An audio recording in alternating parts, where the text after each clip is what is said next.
All right, San Diego and Southern California, what's going on? It is hour one of Jon and Jim. We're going to be with you until 6 p.m. And once this Padres game does go final, which will be at some point in the next hour or two, we will fully react. And Kevin Acee will join us as well at 5 p.m. Mike Schilt won't join us, but we'll hear from Schilt post-game. It would be a surprise. What would be more surprising, Flag going second overall or Schilt calling in on his ride home today from Petco Park? Dude, that is a great Is that question. not an amazing question? First of all, he's not driving home because they're going to Cincinnati. Both are impossible, but both are unlikely. If I had to pick one to happen where I would be like, wait, what? My mind would be blown. I say Schilt. I say Schilt. Flag is going number one. Schilt has a radio and a phone, so in theory could use it. Oh, no, I was saying what I would be most surprised about. You'd be more surprised that Mike Schilt would call into us than Cooper Flag dropping a number 2 to the Spurs. That's hilarious. Alan Sleewell will join us, by the way. We'll talk about the draft and the Lakers at 2:30. So, yes, this game is going on, but there were a couple of significant storylines around this game that don't really impact today's game specifically, or maybe they do. Xander Bogaerts is scratched from the lineup for the Padres. He suffered what is being described as a shoulder injury sliding into home plate yesterday head first. In addition to that, Ryan Bogaerts, the starter yesterday for the Padres, left the game after taking a liner off like his ribs and his forearm. Bogaerts earlier today, Jim, was placed on the 15-day IL. So if they win the game, they've won back-to-back series, which is encouraging. They basically got to win these series against teams like the Nationals. What's discouraging is we don't know about Bogaerts, who did have the 4 or 5 good games. He's now hasn't played as well the last couple of days and is out. Ryan Bogaerts goes back in line with what we've been talking about, this starting pitching conundrum that they're in. He's pitched effectively for this team. He's going to miss at least 2 or 3 turns in the rotation based on being put on the IL. Did you see today? I know I'm taking a hard left after you talked about all these injuries and hey, Ryan Bogaerts injured, 15-day IL. Xander Bogaerts, his shoulders now kind of maybe messed up. Right. Where are you going to go? I'm trying to find a sports story real quick. I know where you're going to go. I know where you're going to go. Don't even tell me. No, I want to say it. No, because I know this is how well I know you. What? No, it's nowhere. Is it the Mackenzie Gore thing? Yeah. I knew it. I know you. Yeah, well, I know Kristen. It has to do with today's game. Now it's on my phone here in front of me. Well, I don't see that. Well, according to the Nationals communication department, this is the 3rd consecutive season in which Mackenzie Gore has faced the Padres in San Diego on June 25th. I saw that and I was like, well, okay, so how is it even possible that the Nats are in San Diego 3 straight June 25th? That alone is ridiculously rare. That is wild, yeah. Okay, so let's just say that's rare. The Nats and Padres have played at Petco each of the last 3 June 25th. Then what are the odds when you pitch 1 out of every 5 games, if you're healthy, that you pitch on that exact same day 3 straight years?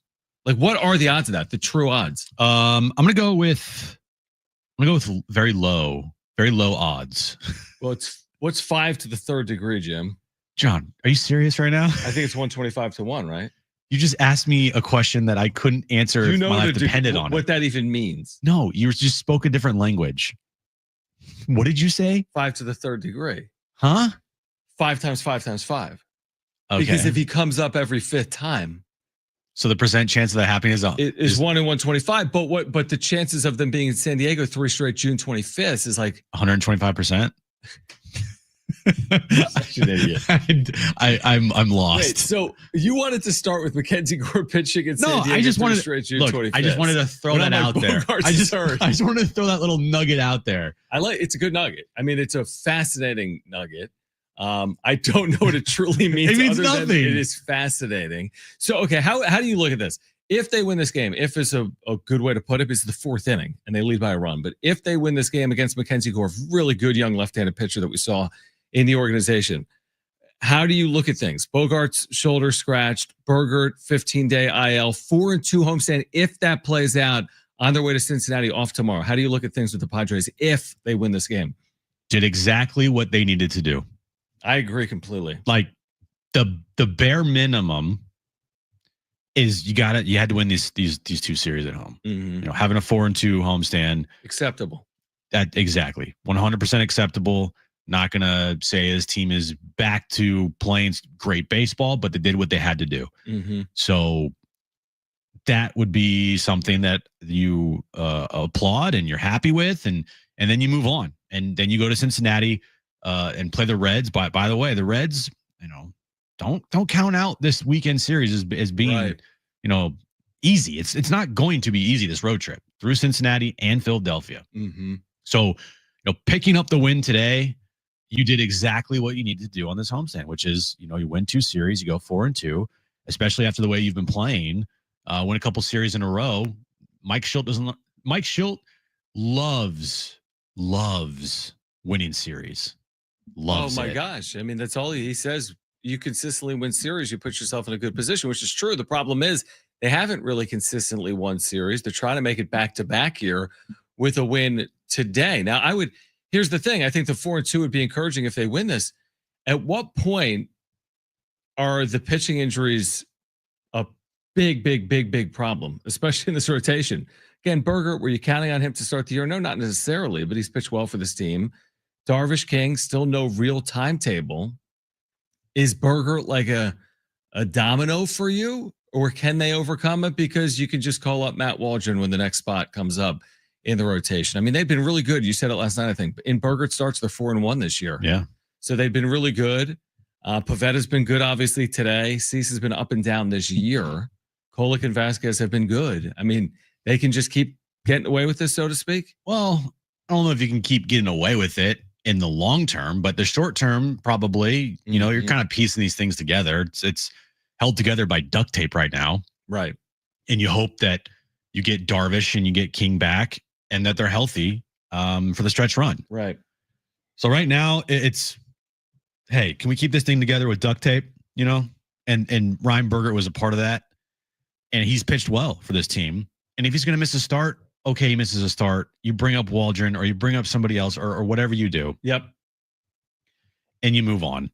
But the injuries to the rotation, yeah, I mean, you don't want to keep seeing these types of things happen in your rotation because at some point, the bend don't break mentality, the theory, it's going to break eventually. So you're bending right now. You're not breaking fully. It hasn't been great though. But you're not like dead right now, dead in the water where it's like, oh my God, what are we going to do? And then the other question is with Bogaerts scratch, and maybe it's a day, and then they give him the second day because tomorrow's an off day, and maybe he's back in there Friday in Cincinnati. But is the hope of, wow, it's been figured out, he found something, resurgence, the second era of Xander Bogaerts in Major League Baseball has begun on this random day at Dodger Stadium. Is that now gone? Are people thinking that Xander Bogaerts is back to being Xander Bogaerts? Had a couple of hitless games, leaves the game due to a shoulder. No. No. Well, what's the no? That he's back or that he's back to being Xander? That he's back to being Xander or back to being like the Xander that we all want to see. That's who you think he is? No, I don't. Okay, that's what I was saying. Yes. Okay. No, I don't think that. You're saying the same thing I'm saying. I don't think that. Yeah. I think a couple games is great. But it's only a couple of games. It's only a couple games. I completely agree. I mean, it was an awesome 5 games. Yeah. But I guess my point is, do you forecast another 5-game stretch like this for Xander, let's say, before the All-Star break? Probably not. I wouldn't bet on it. Neither would I. And that's the thing with Xander in his time with the Padres. You get some twerps out there being like, Xander Bogaerts is really good. You just don't know what you were talking about. Right. So true. He has these stretches that then makes his numbers look better than they really are. Like September 2023. Mm-hmm. All right. Right when he returned from the IL last year. July 2024, maybe. Yeah. Yeah. That 4 or 5 game stretch. Right here. Mm-hmm. Like, guys, I agree. Look at the totality of what Xander Bogaerts has done over the season, and he needs to be way more consistent. Mm-hmm. If you're saying, well, his numbers are great, and I go back and look at his numbers, and he had a 3-game stretch or 4-game stretch where he's 12 for 15, and that has increased his numbers, dramatically because of that, then I'm going to say, okay, this isn't real. Mm-hmm. They're not real. You have to look at the totality, and what Manny's doing. That's a guy that has been consistent. Yeah, he just goes all year long. Yeah. Xander Bogaerts still has awful numbers. And even with his good 5 games. He needs to be consistent. I'm worried that this shoulder injury could kind of derail it. That's what scared me too. Like, if you missed this last night, he slides head first into home. He collides immediately with the catcher, and like he stays down for a moment, and then he misses today's game. Now he was in the lineup initially, and then taken out of the lineup. But this is an injury, and just injuries in general with Xander. It's not an excuse, but it is true to say they've defined a lot of his Padres tenure. It feels like there's always been something. It is not an excuse. I'm just making the point that if this is another one of those some things he has to deal with, now he's got this tweaked left shoulder again. I'm not overly confident that that can be easily overcome. Just when he had figured something out for a week, now he's dealing with the left shoulder injury. Yeah, and that's the biggest bummer of it all. It is. You feel like if you're Xander, you feel like, all right, I got some of my confidence back. Yeah. I'm swinging a bat. I'm not doing the things that I was doing, and I feel like I've maybe got out of this rut that I was in and playing much better baseball. And then he goes down with another injury. I don't know how long this injury is going to be. He was initially in the lineup today, so I think that was a good sign. But then he got scratched. I just hope that it doesn't affect him going forward, because he's going to go be back out there. Mm-hmm. I don't envision an IL stint for Xander. I really don't. But how is the bum shoulder now gonna affect him? And that's going to be a question, and that's going to be something that we're all going to have to watch with Xander Bogaerts. So again, the Padres win yesterday. They lead today about halfway home at Petco Park behind Nick Pivetta, who's been very good. Padres won, Nationals nothing. We'll keep you updated. Kevin Acee will join us from Petco Park at 5 p.m. We'll hear from Mike Schilt. We'll turn our attention to the NBA draft with Alan Sliwa, Hoops Talk on YouTube with Alan Sliwa at 2:30, and we can get into that on the other side as well, plus some news in the Pac-12 to share with our listeners this hour as well. But Alan Sliwa, 2:30, Kevin Acee at 5. We're keeping our eyes on Padres Nats in the NBA draft. This is Jon and Jim, San Diego Sports 760, and live on the iHeartRadio app.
Hear me out for 1 second.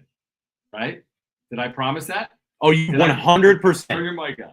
You 100%. Did You I called call it. You texted me this morning and you're like, yeah. If you're watching on YouTube, well, I don't even know I would tell you on YouTube because you can't hear us. I right just now. unmuted myself, so you can't hear us. It's just awful audio. You want to unmute me as well? Or is No, that- because that's going to be double audio. All right, so you can kind of hear us on YouTube. We'll work on it. I wanted to say one thing. This is not a hot take. You tweeted about it earlier. This is not a hot take.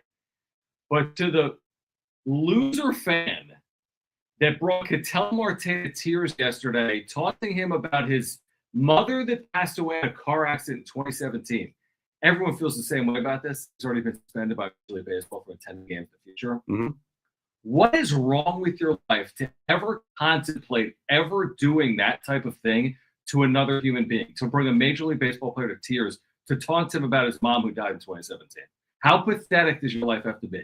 Again, everyone feels the same way, but I just felt like I had to say that. That is, ridiculous things happen with sports fans. That's up there with the most absurd, ridiculous, pathetic thing that's happened in recent sports with fans. Now, Right?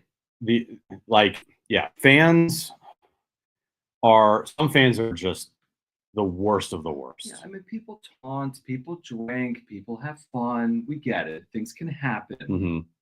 But this is you too far. Like, I know Tommy Pham had a lot of issues with Yeah, fans he did. here in San Diego. Right. And it's with every fan base. No singular fan base is, perfect. Everybody has bad apples in every single fan base. Could be any one person. Yeah, more, some more than others. But if it's one person, it's one too many. And it will never change, unfortunately. No. It's awful. You hate it. I don't know exactly what was said to Ketel Marte. I don't think anybody truly knows what was fully said. But thankfully, baseball acted fast and they but they banned this kid or whoever it was from every single Major League Baseball stadium forever. And just, seeing the emotion last night from Ketel Marte. Initially, Lavello is like consoling him. The manager of the Diamondbacks is consoling him on the field. I didn't know what was happening at first. Like I didn't understand why he was crying. I thought he got injured. I was like, oh no, Ketel Marte got injured. He's one of the better players in baseball. You hate seeing that. Right. And then when you find out why he was crying, man, you feel awful because nobody should have some twerp kid tell them or trash talk them about their deceased mother who passed away in a car accident in 2017. Like, again, we get it. Professional athletes, they deal with a lot of things. You say we're paid handsomely. It's a lot different. Me and Jim coming on the radio and saying, hey, Xander Bogaerts is really struggling. He's got to become the player he was in Boston. That's completely fair.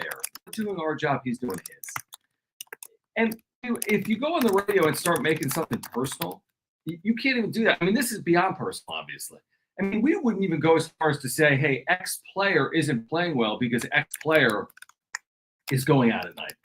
You know what I mean? I wouldn't, if I had information that X player was struggling and X isn't, you know what I mean? And X player is struggling because he's not working out or he's not getting to the ballpark early or he's spending his nights out on the town, we would never share that information. We wouldn't make that part of the conversation, even if we knew it. It's always got to be between the white lines. Now, fans don't have the same job as the media. You can boo and you can taunt a little bit, be like, Xander, you suck. Okay, that's within reason. It happens everywhere. You start getting to this level, this is embarrassing. And honestly, I'm glad to see that it's like a national story and there's this much outcry because everyone knows, everyone that's sane understands that this isn't a little too far. It's way too far. Yeah, there's always a line that you never want to cross. And when you cross that line and you go personal on somebody, then you cross that line. 100%. It's just, I hate it. I hate it. Luckily my mom is still here, and I can only imagine if she wasn't. And I saw that video last night, the emotion that I would feel, because anybody that has lost a parent, I'm sure seeing that video can relate 100%. And to make fun of Ketel Marte, I saw on social media some another more bad apples for crying. Give me a break, dude. Yeah, it's like, shoot, I'll be honest. I remember who was the kid that committed 4 errors in 4 innings here just a couple of weeks ago. He was sent back down. Brutal. I don't know his name, but he's with the Marlins. I felt awful for him. He had a tear in his eye, and that was based on his performance on field, which we all understand. You're trying to do your job. You're unable to do it. You're letting your team down. That, to me, is everyone can relate to that, and nobody wants to let other people down. I didn't like seeing that. This has nothing to do with that. I mean, this is a completely different circumstance. Thankfully, Major League Baseball stepped in. Mm-hmm. Hopefully, they continue to do it moving forward with situations like that. We've had issues, like you said, NBA, NFL, soccer. And it happens everywhere. It's always those tough. It's always those tough guys that think that whatever they say is okay. Oh, free speech, and then guess what? When you say something, you have to also know there's consequences for your actions and consequences for these words that you say, and you can't just all of a sudden feel like, what did I do? Yeah, you don't have a God-given right to attend a Major League Baseball game. They have to let you in. There's no God-given right. You might have the ability to have freedom of speech. He's not going to jail, by the way. We said this will not be in jail. It is America. But Major League Baseball has a right to act and keep them out of Major League Baseball stadiums. That's the decision they made. That's how it works. Yeah, it's like play dumb games, win dumb prizes. Yeah, exactly. So I'm glad that baseball acted as quickly as they did, and then banned this loser for life. I actually was a little surprised. Like, they were like, you know what, this is not going to fly. Was this at the White Sox last night? Yeah, it was in Chicago. Yeah, it was at the White Sox last night. All right, Alan Slee was going to join us on the other side. That's because the NBA draft is tonight. Is Cooper Flag going to fall? The answer is no. We'll talk about the Lakers also tonight. I don't even know what picks the Lakers have here tonight. Do you? I don't think they have one. Okay, so they don't have one. Now they could trade into one. I'm pretty sure they do not have a first-round pick. That's what I thought, because they popped it up yesterday, and I asked you about the Warriors too, and they don't either. I don't think they have a second-round pick either. Well, it's just a pick. Who cares? That's players. That's fine. Alan Sliwa on the NBA draft, the Lakers and the Padres, a lifelong Padres fan. Alan Sliwa will join us on the other side. Kevin Acee at 5 p.m. After this game, we'll hear from Mike Schilt as well. Stay with us. Jon Jim, San Diego Sports 760, live on the iHeartRadio. It was a fucking joke. So what's the deal here?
All right, this update's brought to you by Rapid Radios. Padres Nationals, final game of their 3-game series underway right now at Petco Park. Padres have a 1-0 lead in the top of the 6th inning there. And at 5 p.m. is the NBA draft. The Dallas Mavericks hold the #1 overall pick. Cooper Flagg will be selected #1 overall. Rapid Radios are instant push-to-talk walkie-talkies offering national LTE coverage and no subscription ever. Business owners can keep in touch with up to 200 staff members at one time. Go to rapidradios.com now for up to 60% off and free shipping.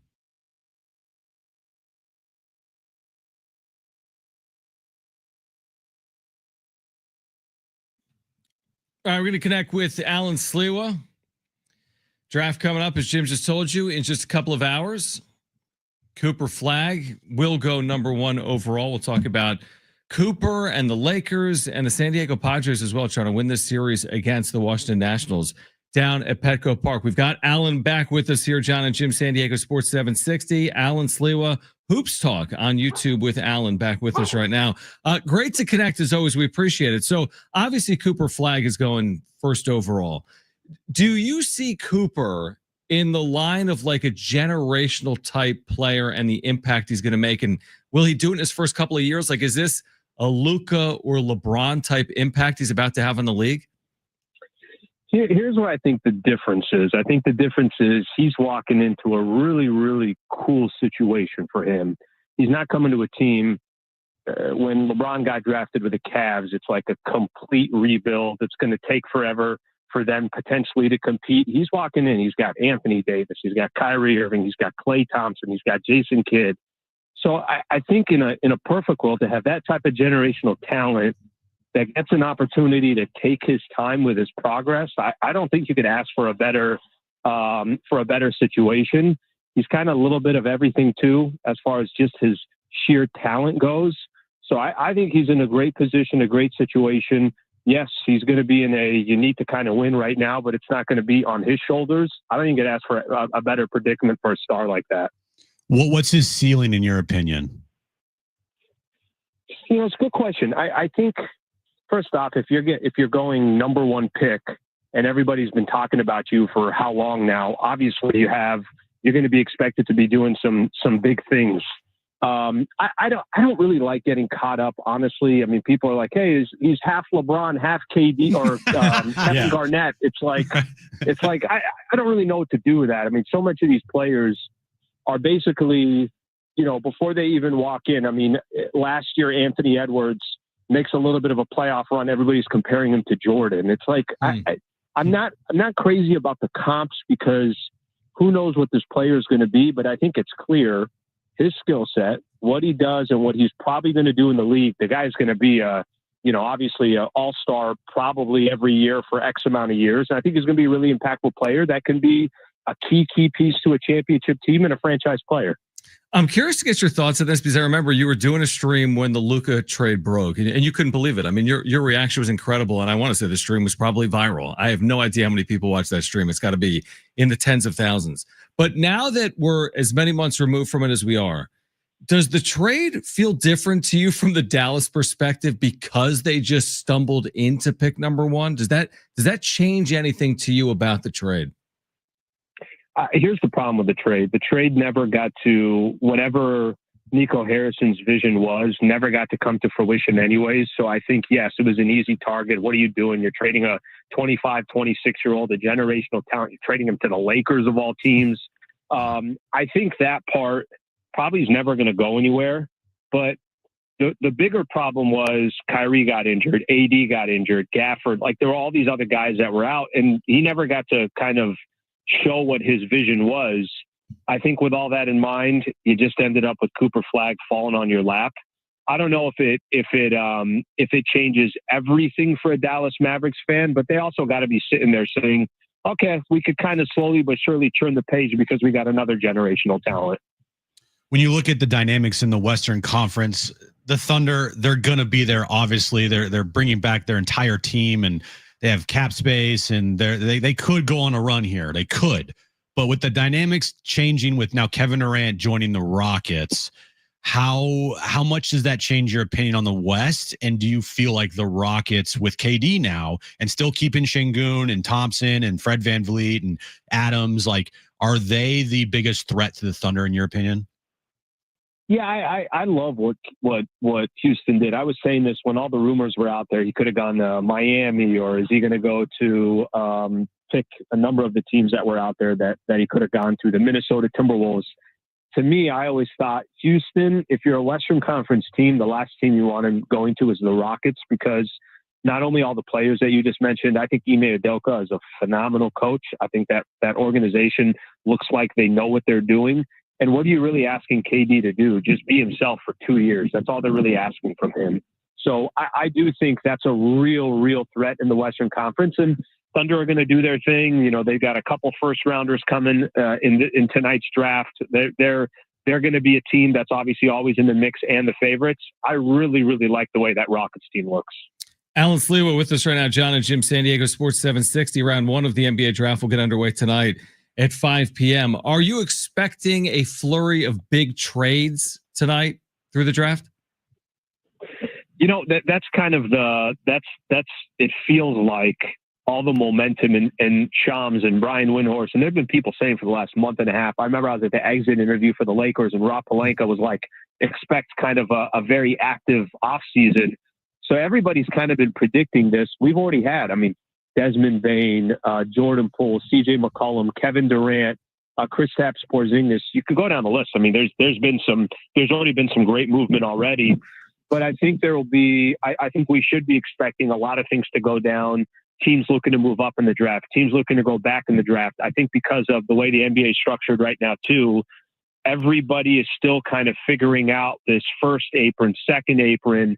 Not that many teams have cap space. Really, the Nets are the only team with cap space. So, yes, to answer your question, I think we should be getting a lot of movement for tonight's draft. And I think we really just should be getting a lot of movement between now and July 1st. What's the one move that you want to see the Lakers make this offseason? I think it's simple. Honestly, I think the blueprint of what they were trying to do before the deadline, they tried getting a 24-year-old big man. He could play some defense. He could be kind of that rim protector, but also a nice fit with Luka as far as rolling to the rim and catching lobs. That, I think, right now has got to be the number one priority for the Lakers. And I do believe that it's realistic. I think, they kind of showed their hands that that's exactly what they were trying to do. And what was that worth to them? It was worth Dalton connecting a first rounder. So if they're playing poker, there's really nothing to play here. They've already said, hey, this is what we're looking for, and this is what we're willing to give. Teams will probably drive that price up, but Lakers are going to have a very difficult time doing anything unless they address their size, their rebounding, and their defense. And you could get, a little bit of that in one player, but I don't want it to be a 33-year-old. I think, them trying to target somebody that's at the right age is just as important as targeting the right player. Do you think there's any appetite for them to trade into this first round? Does that have any appeal to the Lakers organization or its fan base? The only thing I could look at is, are they trading for a first rounder to use for another deal? If the Utah Jazz, if the Lakers don't have enough to go get Walker Kessler, who's a nice, young big man who's got potential, but they want a couple draft picks for it. Are they doing something to acquire another first rounder to just make a bigger package for somebody else? When you look at the Eastern Conference next year, it is wide open. It is fully wide open. What's the one move that you want to see a team that, has a shot? What do you want to see them make? Like the Knicks or, the Celtics are making a bunch of moves here. The Bucks, they still have Giannis. They haven't traded him as of yet. But as far as the Eastern Conference goes, how are you looking at for next year? It's funny. I think that any team in the East right now, I'll give you one example. I think a team like Detroit, who put up a really, really good fight against the Knicks in the first round, who put together a really competitive roster. JB Bickerstaff was a really nice addition for them from a coaching perspective. Is there a move they can make because the East is vulnerable? I don't know how much flexibility really the Knicks have, and their problem right now is they don't have a coach. But if you go look at, all right, Tatum's gone from the Celtics. They look like they're going to kind of have a gap year before they compete again. Indiana loses Tyrese Halliburton. I don't think there's a way to kind of fill that void. The Cavs, as great as they were, they haven't been able to get past the second round. I like a team like Detroit. I hope a team like Detroit's a little bit aggressive. Orlando's already shown they're going to be aggressive going out and getting Desmond Bane. So I think there's some teams that, maybe another team I'd keep an eye out for Toronto, the Raptors, and Masai Ujiri, who runs their basketball operations there, is really, really smart and opportunistic. I think he might be the right word. You heard a lot of KD rumors there. Those are a couple. I would say Detroit. I would say Toronto. Those are teams I would say to keep an eye out on. And if there's ever a window and you're in the Eastern Conference, now is your window. Just to give one more example, Dame out for the Bucks, and what does that do to the Milwaukee Bucks? There's probably never been a better window in the East.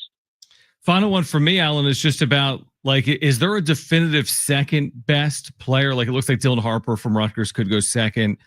He played all year with a really talented young player, Ace Bailey. There's Edgecombe from Baylor, Con Knipple, who played at Duke. Like, is there a second star, in your opinion, or more in this draft? I think it's Dylan Harper.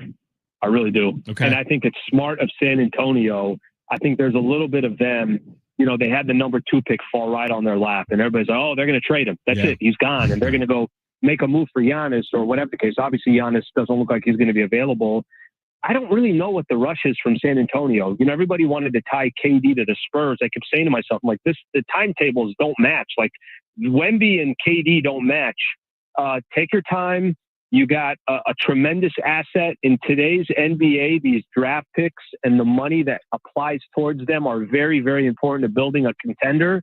I think he's an absolute stud. I would pump the brakes on trading, and I don't think they're going to trade him. And I would try to draft him and take your chances with, that organization developing him. Tonight it gets underway. Again, the first round of the NBA draft. Alan, we always appreciate you taking time for us. We didn't even touch on the Padres, but there's time. There's plenty of time to touch on the Padres. Appreciate you doing it. Enjoy the next couple of days, and be well, my friend. All right, thanks, fellas. Appreciate it. Great stuff. Alan Sliwa, he does a really good YouTube stream, Hoops Talk with Alan Sliwa. He's doing a daily show, so make sure to check him out. On the other side, I didn't ask him about the Pac-12, his NASDAQ. Today in Pac-12 news, there is news to share on the other side. Padres and Nationals. We'll keep you updated. San Diego leading 1-0 in the 6th inning. Kevin Acee will join us at 5 p.m. We'll hear from Mike Schilt when this game ends. We'll have full reaction as well. Don't go anywhere. Jon and Jim, San Diego Sports 760, live on the iHeartRadio app.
All right, tonight is 6 right here on San Diego Sports 760 SDFC Midweek Live. You're going to hear from Mikey Vares, their head coach, interviews with players.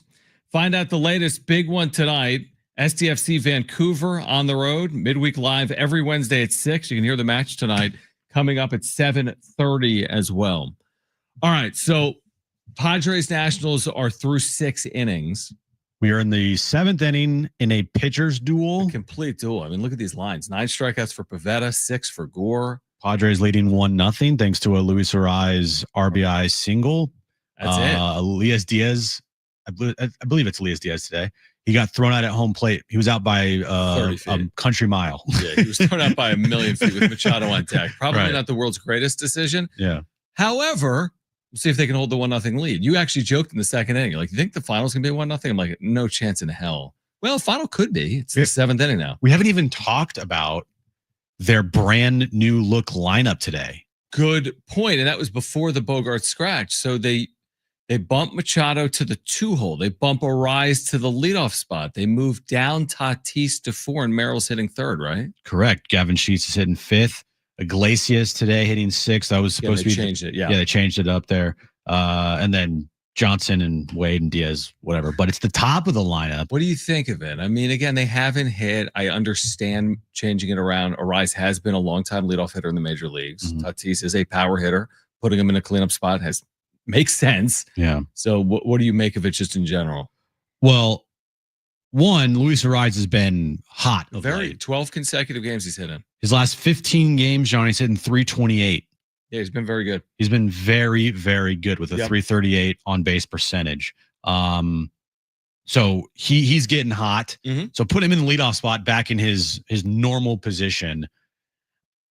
I mean, I think that it was a risk that, hey, you know what? He's on fire. Let's put him in the leadoff spot, mm-hmm. right? And then when you look at the rest of the lineup, Manny, Merrill, Tatis, I like Manny hitting 2nd there because the Arraez has been hot. So you put Arraez in front of Manny. Manny has an opportunity to drive in runs. We know this team against a left-handed pitcher, it's going to be difficult because of how many lefties they have in their lineup. So switching it up against the lefty, again, try something because whatever you've been doing is not working. So I'm in favor of it. I have no issue with it. No issue. Problem is they've only scored 1 run today. And I didn't have an issue with the other change they made that hasn't really worked. And I didn't have an issue with their initial lineup, which really wasn't working. Mm-hmm. It's actually kind of proving our point. I get it. It's 1 game or 1 series or 1 week, but it's proving the overall point. The players in the lineup need to perform. And I think Arraez has. I know Machado's been consistent. We need more out of Tatis, even with a couple of home runs. Mm-hmm. Merrill, again, hasn't been an everyday player because of his health. He's missed 30-something games this year. They just need to play to their ability. I think that's the basic takeaway for me, plus the thing you've talked about all year. When you have a really bad, I'm putting it as bluntly as I can, when you have a 6, 7, 8, 9 that's not expected to produce, you're asking so much out of your 1 through 5. Mm-hmm. Like, the thing is, it is all connected. We can pretend like, well, if Machado just goes 2 for 3 every game, they're going to be fine. No, it doesn't work like that. Machado can get on base. Others have to drive him in, so on and so forth. Gavin Sheets can get on base, but then Elias Diaz has to do something, or so on and so forth. It just has not been a well-connected lineup. And they've changed it up over the last week, and they haven't really gotten full desired results, other than the fact that they've won a couple of games. And if they win today, it's a decent homestand of 4-2. And you're 6 through 9, Iglesias, Johnson, Wade, and Diaz. Yeah, I mean, it's really not do ideal it for anybody out there. And again, Bogaerts is out today, so it doesn't look as good as. I mean, it looks better, quote unquote. Like, kind of looks better with Bogaerts in there. Maybe not. Truthfully, because Iglesias might be just as good of a hitter as Xander Bogaerts. Well, this team, the last couple nights, it's been a little bit of a struggle for them to score some runs. I think even more than the last couple of nights. I mean, they're leading the Nationals 1-0 into the bottom of the 7th inning. I mean, Nick Pivetta, thankfully, is pitching like this.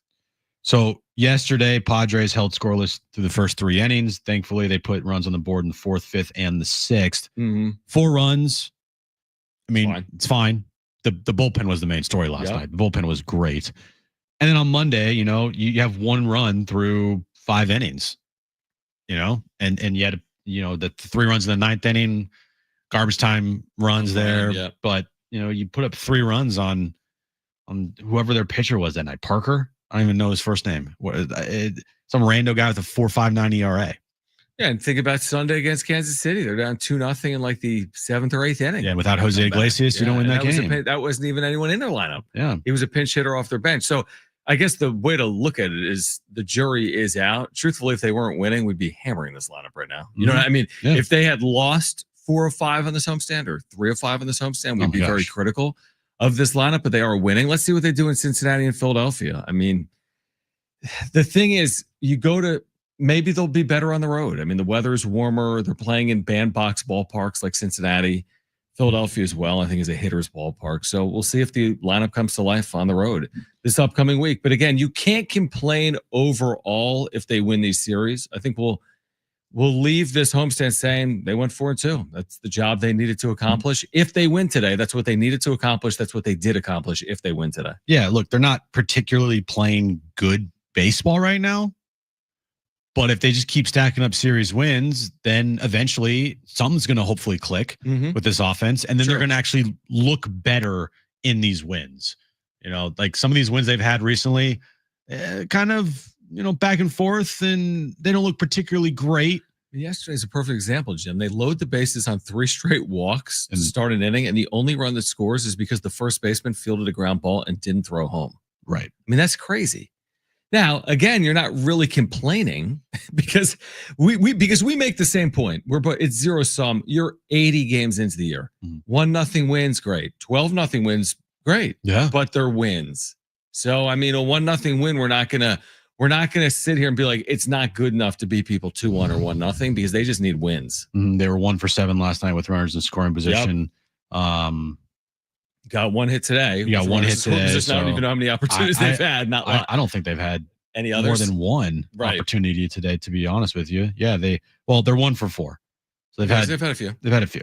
But Mackenzie Gore is a good pitcher. Very good pitcher, and he's proving it again today. And Nick Pivetta has been brilliant today. 7 innings he's just completed, 10 strikeouts, no walks, 3 hits allowed. I was going to say, how many hits has he allowed? Has he allowed an extra base hit? Is it all singles? I believe it's all singles, John. Okay. Let me double check on that. Yeah, it's all singles. Yeah. So he's been great. We'll see if they can close this game out. Keep this in mind. No Robert Suarez. That is a good point. Started his 2-game suspension. It was appealed from 3 to 2. So a credit to him for appealing it because it went from 3 to 2. But he won't pitch today because he's not available. He won't pitch Friday. And you used your A team last night. That's right. Yeah, they went to him early because of the injury to Ryan Bogaerts. And I would argue that the Ryan Bogaerts injury might have actually in the long run in that game helped them. Because their bullpen was almost perfect. Their bullpen was perfect. It was perfect in terms of not allowing a run. Yeah. Maybe Bogaerts gives up a couple more. Could have allowed another run. You're right. And maybe Schultz like, hey, we need some length here, so I'm going to keep him out there. How many pitches is Pivetta throwing?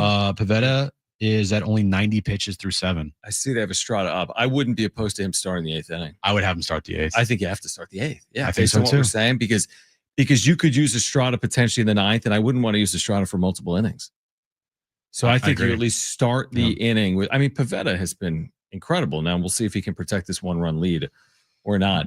All right. On the other side, I'll get to some news today. We'll get to some news today out of the Pac-12 with expansion looming, TV deals looming as well. Padres trying to win a series against the Nationals. Once it ends, we'll have full reaction. We'll hear from Mike Schilt and Kevin Acee. We're here until 6 p.m. The NBA draft will get underway at 5 p.m., so don't go anywhere. Hour 2 of Jon and Jim, that comes your way next on San Diego Sports 760 and live on the iHeartRadio app.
All right, this update is brought to you by Rapid Radios. Padres and Nationals, final game of their 3-game series. Right now, they lead the Nationals 1-0 in the top of the 8th inning there. We'll give you full reaction once the game ends today. And the NBA draft is tonight, gets underway at 5 p.m. The Dallas Mavericks have the number 1 overall pick, where they will select Cooper Flagg, number 1 overall. Rapid Radios are instant push-to-talk walkie-talkies offering national LTE coverage and no subscription ever. Perfect for instant contact with an aging parent. For a limited time, go to rapidradios.com and you'll get an extra 60% off and free UPS shipping. Add code radio and get an extra 5% off.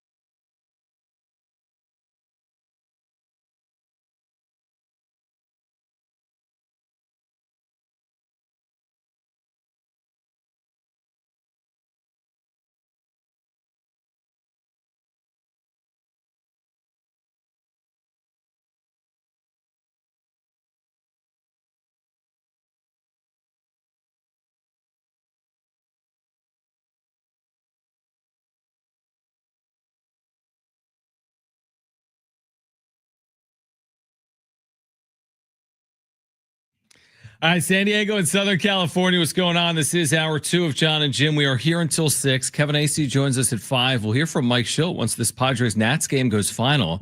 They are in the 8th, as Jim just told you, and Nick Pivetta throws 90 pitches but departs to start the 8th inning. We were just talking about this 5 minutes ago. Would they stick with Pivetta because Suarez is not available today due to suspension? Well, the answer is no. They won't stick with Pivetta.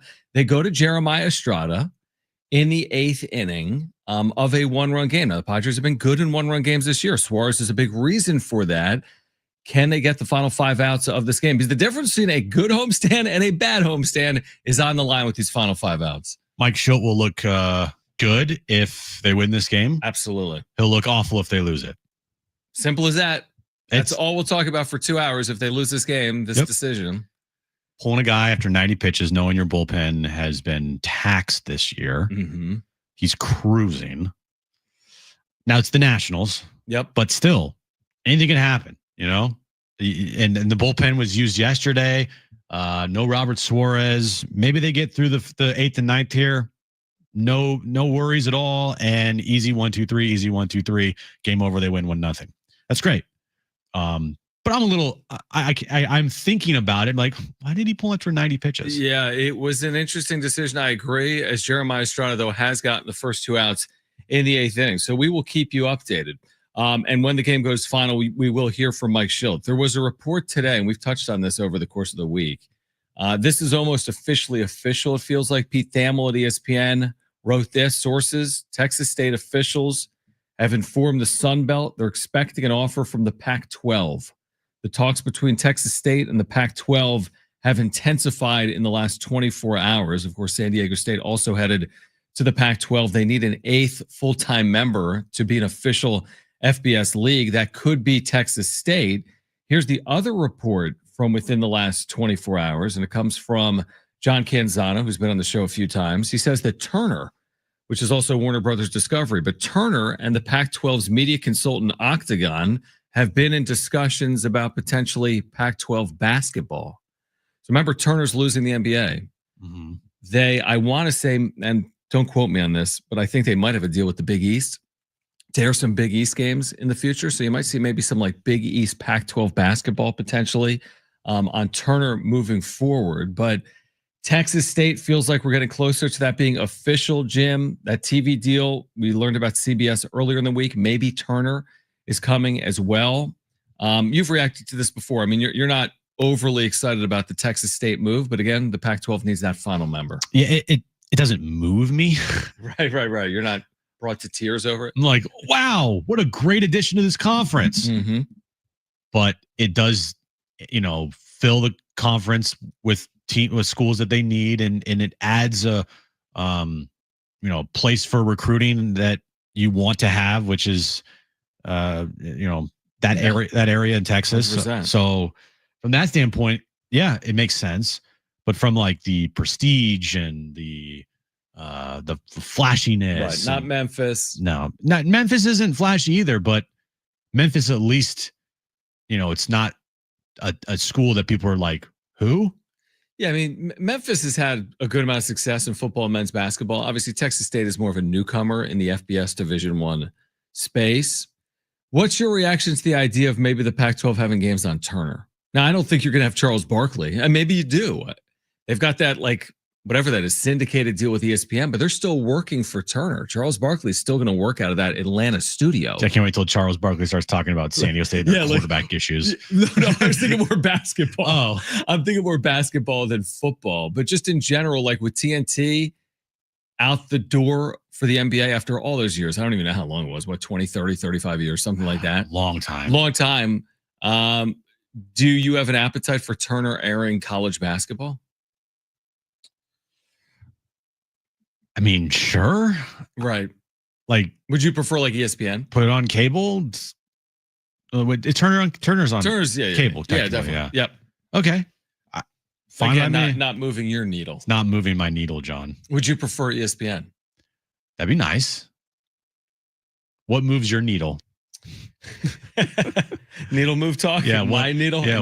What's the needle move that they I like that they announced the CBS thing. I think that's a good start. I would be certainly in favor of either Turner or ESPN, and I'm not opposed to a streamer. I remember a couple of years ago we talked about the Pac-12 with Apple TV, and we've seen the NFL go to streamers like Netflix and Amazon. If you told me that a certain portion of Pac-12 games were on Apple or Netflix or Amazon to go along with ESPN and CBS, I got an appetite for that. I kind of enjoy. Now, again, I don't want to buy everything, but that's the way of the world. If I want to watch the NFL, I have to have Netflix and I have to have Amazon.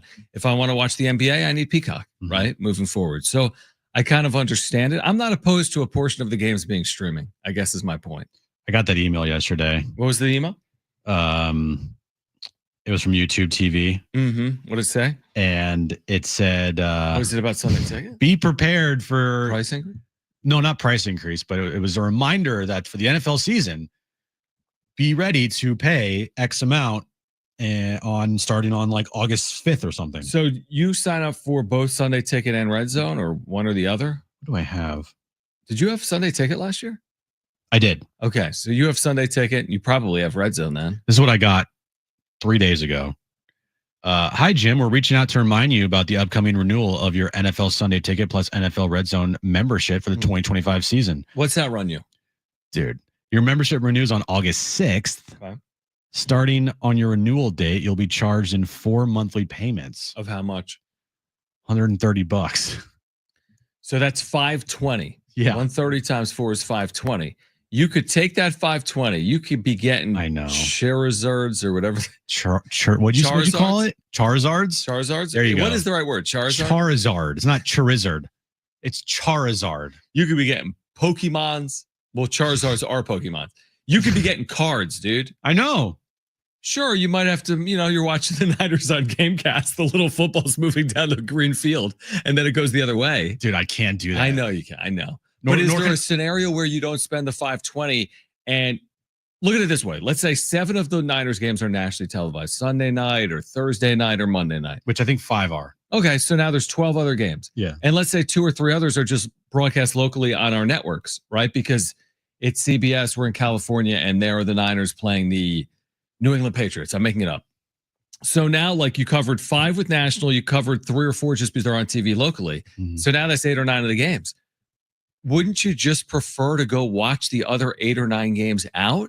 Because isn't that still less than $520? Yeah, it's a lot less. That's what I'm saying. When you put it that way, yeah. I really think that's the way to do it. I'm being dead serious. I know. And but the peace of mind, not having to deal with all that, and I get it. Illegally streaming the games, which I've done in the past. I've absolutely done that. It's just kind of a hassle. Yep. And it's just and Aaron wants to watch the Eagles play. That's fair. So you got to include that as well. Then maybe it makes more sense. But $520, you divide that out by 17. And I do love the Red Zone, but you could do that for less than that. I think I can knock off the Red Zone and just have NFL Sunday Ticket. Or you could just do Red Zone and knock off ticket. And when the Niners aren't on either national TV or local TV. Yeah, but Red Zone cuts away. That's like, I'm missing the game, dude. No, I know. No, I'm saying if it's Niners, if it's Niners Jags, just hear me out. Okay. If it's Niners Jags and it's week 2 and it's not broadcast in San Diego, then you go to the place and spend $11 to just buy like one thing and sit there for 4 hours. Okay. No, I get it. I mean, that's just my theory. I know the way you're putting it. It sounds I'm appealing. an idiot. Yes. No, you're not an idiot. It's just 520. That's a good even if amount. all 17 games. It's even ridiculous. If that was the only way to watch 17. You do the math on that. Yeah. That's over $30 per Niners game. That's a ton of money. Yeah, that's a ridiculous amount. Yeah. We watched the Padres. I know. I got it 100 times, 150 times for $99 a year. Yeah, I need to fix this. Let me or can you call and get a cheaper rate? Is it that type of thing? Well, it's like, I'm out. I haven't like fully researched it yet. It just says that, if you want to change something, you have to cancel your membership before August 6th. Gotcha. But all right, so you have a little bit of time to decide on it. Yeah. But I mean, $520, I mean, I know that's not nothing. But it goes to my point of like, here's the thing. But also, I think of it this way. I'm not just watching the Niners game. We're also watching the Eagles. I get it. So now $30 for a Niners game becomes 15 for a Niners game, 15 for an Eagles game. It's true. Although the Eagles won the Super Bowl and they're nationally televised like 17 times. Not really, but they're probably on 6 or 7. Like 5 I think the most you can get is like 6. Yeah, I get your point. No, it's fair. But I was going to here's the overall point. Have you ever written down in an Excel spreadsheet the spend for this type of product? Like if we added Padres.tv, Apple TV Plus for MLS, Sunday Ticket, Peacock, you know what I mean? Yada, yada, yada, yada. Like how much are we spending to watch sports? A ton, aren't we? A lot of money. Because I do it every once in a while. I'll go into like Apple and I'll look at my subscriptions and there's certain things I have to have, but it still is money. It just seems like it's so much harder or it's so much more expensive today. Now it's funny you asked me that because I actually made a spreadsheet just on my notes on my computer, like last week of everything that I pay for like my streaming services and all my bills and everything. Yeah. And how much is it? It's a lot. Wait, so when you say streaming services, we're talking about the Peacocks. Well, not the Apple TV, but the Padres.tv, you pay at the beginning of the year. So that's already paid for. I forget how much it was. It was $99.99 for me for the whole year. Yeah. So I already paid that off. It's not like a monthly payment. Yeah, I got you. So I'm not counting that. Yep. But I do have, YouTube TV. I do have, I think Netflix is Aaron pays for and other stuff, but I have I do have Apple TV Plus. I do have Paramount. Essentially, I have to have my internet through Cox. It's probably around $250 to $300 for like all of that. And does that include Sunday Ticket? No. So add another. Yeah, I know. 520 divided by 12, you did over a year. Another $40 a month. Anyway, it just again, I don't even know how we got there, but we got there. All right, Padres Nationals in the 8th, still 1-0 San Diego. When it goes final, we'll hear from Mike Schild. Coming up at 5 p.m., Kevin Acee will join the show. We're preparing for the NBA Draft Round 1, which gets underway at 5 p.m. So a bit of a busy sports day. Don't go anywhere. Stay with us, Jon and Jim. San Diego Sports 760, live on the iHeartRadio app.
All right, the iHeartRadio Music Festival back. Live performances by Bryan Adams, Ed Sheeran, and more. September 19th and 20th, T-Mobile in Vegas. 2 nights, 1 stage. Buy tickets at AXS.com. Get them now before they sell out. Padres Nationals in the 8th. When it goes final, we'll hear from Mike Schild, and then Kevin Acee will join us as well coming up at 5 p.m. I saw a very funny post here. All right, hear me out. Oh, thanks. And it's not from you. Oh. Did you post something? I always post things. Listen to this. This is from T. Probus. What? Is that bad? Can I not say that? You can say that. Yeah. I think it's just the guy's name is Todd Probus. Okay. He says, if you watch the draft on ABC, you have to endure Stephen A. Smith. If you watch the draft on ESPN, you have to endure Kendrick Perkins. If you listen to the draft on ESPN radio, you have to endure Seth Greenberg. But we're going to get Stephen A. tonight. We're going to get Kendrick Perkins tonight. You're going to get all the usual suspects of that ESPN coverage on full display tonight, just a couple of days after the NBA Finals.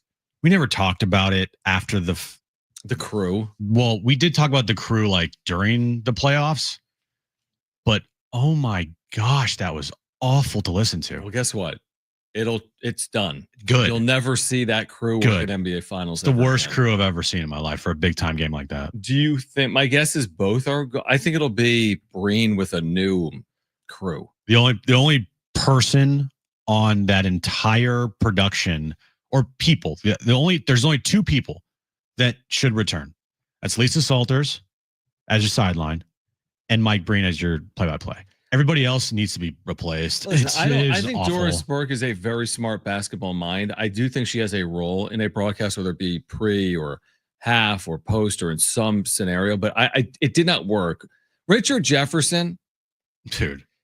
I mean, when Kristen is telling me how much she can't handle listening to this guy, and then I heard something when they signed off, and he's like, I was told by this executive producer, never make it about yourself, and I took that to heart. The whole broadcast is about you, dude. You're like, when I played in the 1999 finals, like nobody cares. This isn't about you.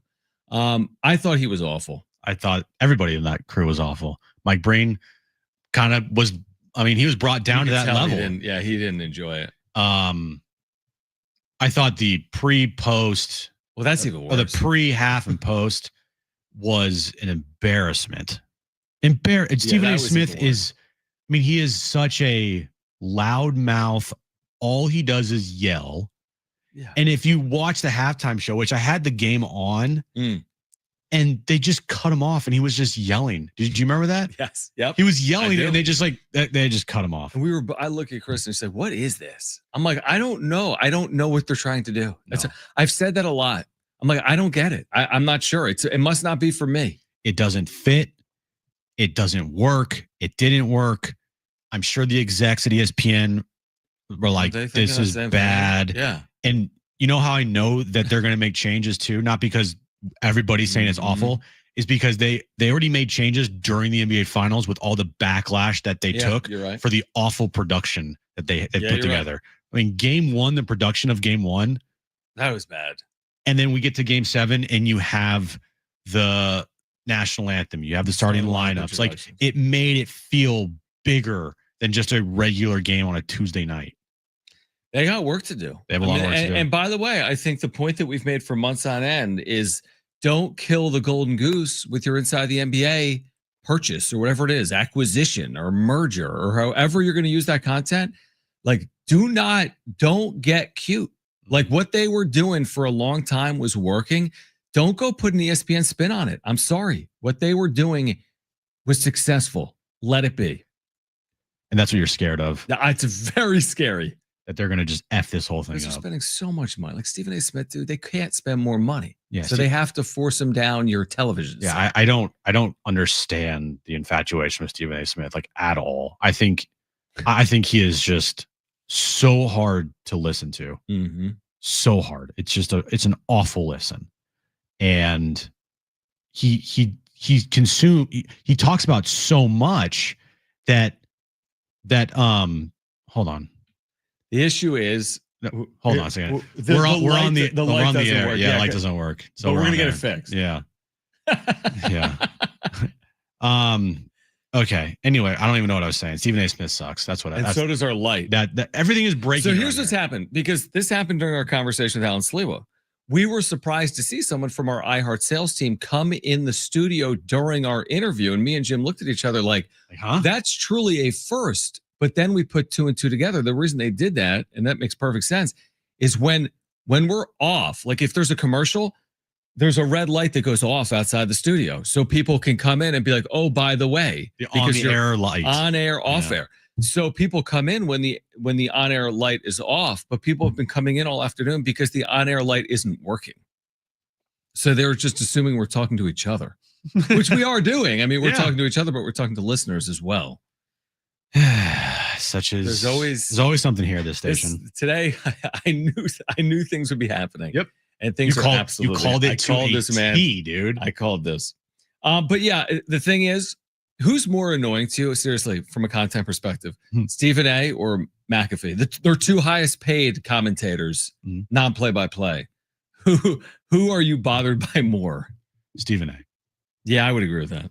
Because I think what Pat McAfee does is closer to who he actually really is than Stephen A. What Stephen A. does is a performative skit where he is yelling at the top of his lungs to try to make a point. And McAfee actually has to do like a show. Like he does do a show. Well, Stephen A. is going to be doing a show. He's done a radio show. But I mean, McAfee, like the whole bit is around that show. Yeah, but like I think that McAfee that's closer to who he is as a person, right, than what Stephen A. Smith does on television. Like Stephen A. Smith, he is a performative, loudmouth, know-it-all. Pat McAfee's also cringy at times, but at least Pat McAfee, that's just like who he is, I feel like. Padres beat the Nationals at Petco 1-0 as James Wood flies out. Wow. And Adrian Morejon records the save as Nick Pivetta goes 7 shutout innings. The Padres hold the Nats to 3 singles and win the series. We will react on the other side. All right, so don't go anywhere. Padres win. We'll hear from Mike Schilt. We'll hear from Kevin Acee. We're getting you ready for the NBA draft as well. Don't go anywhere. Jon and Jim, San Diego Sports 760, live on the iHeartRadio app.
All right, this update is brought to you by Rapid Radios. Padres Nationals final game of their 3-game series just concluded with the Padres winning 1-0. Nick Pivetta was fantastic today. 7 shutout innings, 10 strikeouts, no walks in the win. Luis Arraez drove in the only run of the game. They have an off day tomorrow before they start a 6-game road trip through Cincinnati and Philadelphia starting on Friday night. And 5 p.m. is when the NBA draft gets underway. The Dallas Mavericks have the #1 overall pick, where they will pick Cooper Flagg. Rapid Radios are instant push-to-talk walkie-talkies offering national LTE coverage and no subscription ever. Perfect for instant contact with an aging parent for a limited time. Go to rapidradios.com and you'll get an extra 60% off and free UPS shipping. Add code radio and get an extra 5% off.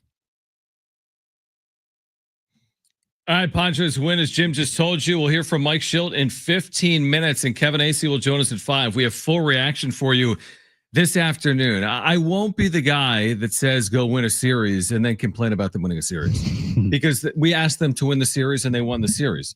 Now, I do think it's fair to note that the way in which they won the series left something to be desired, potentially a lot. It wasn't pretty. So the pitching obviously today was brilliant. Without Robert Suarez, Pivetta was great. Bullpen was great. Yesterday, they went on a fielder's choice. They come back from 3-0 down. They went on a fielder's choice because the first baseman, Nate Lowe, didn't come home. And then today, they push across a run on an Arraez early single that scores Tyler Wade. Then they have Elias Diaz thrown out at the plate in that same play. And that was it. They changed their lineup today. They lost Xander Bogaerts to a shoulder. He was scratched. Ryan Bergert, their starter, is out after taking a liner yesterday.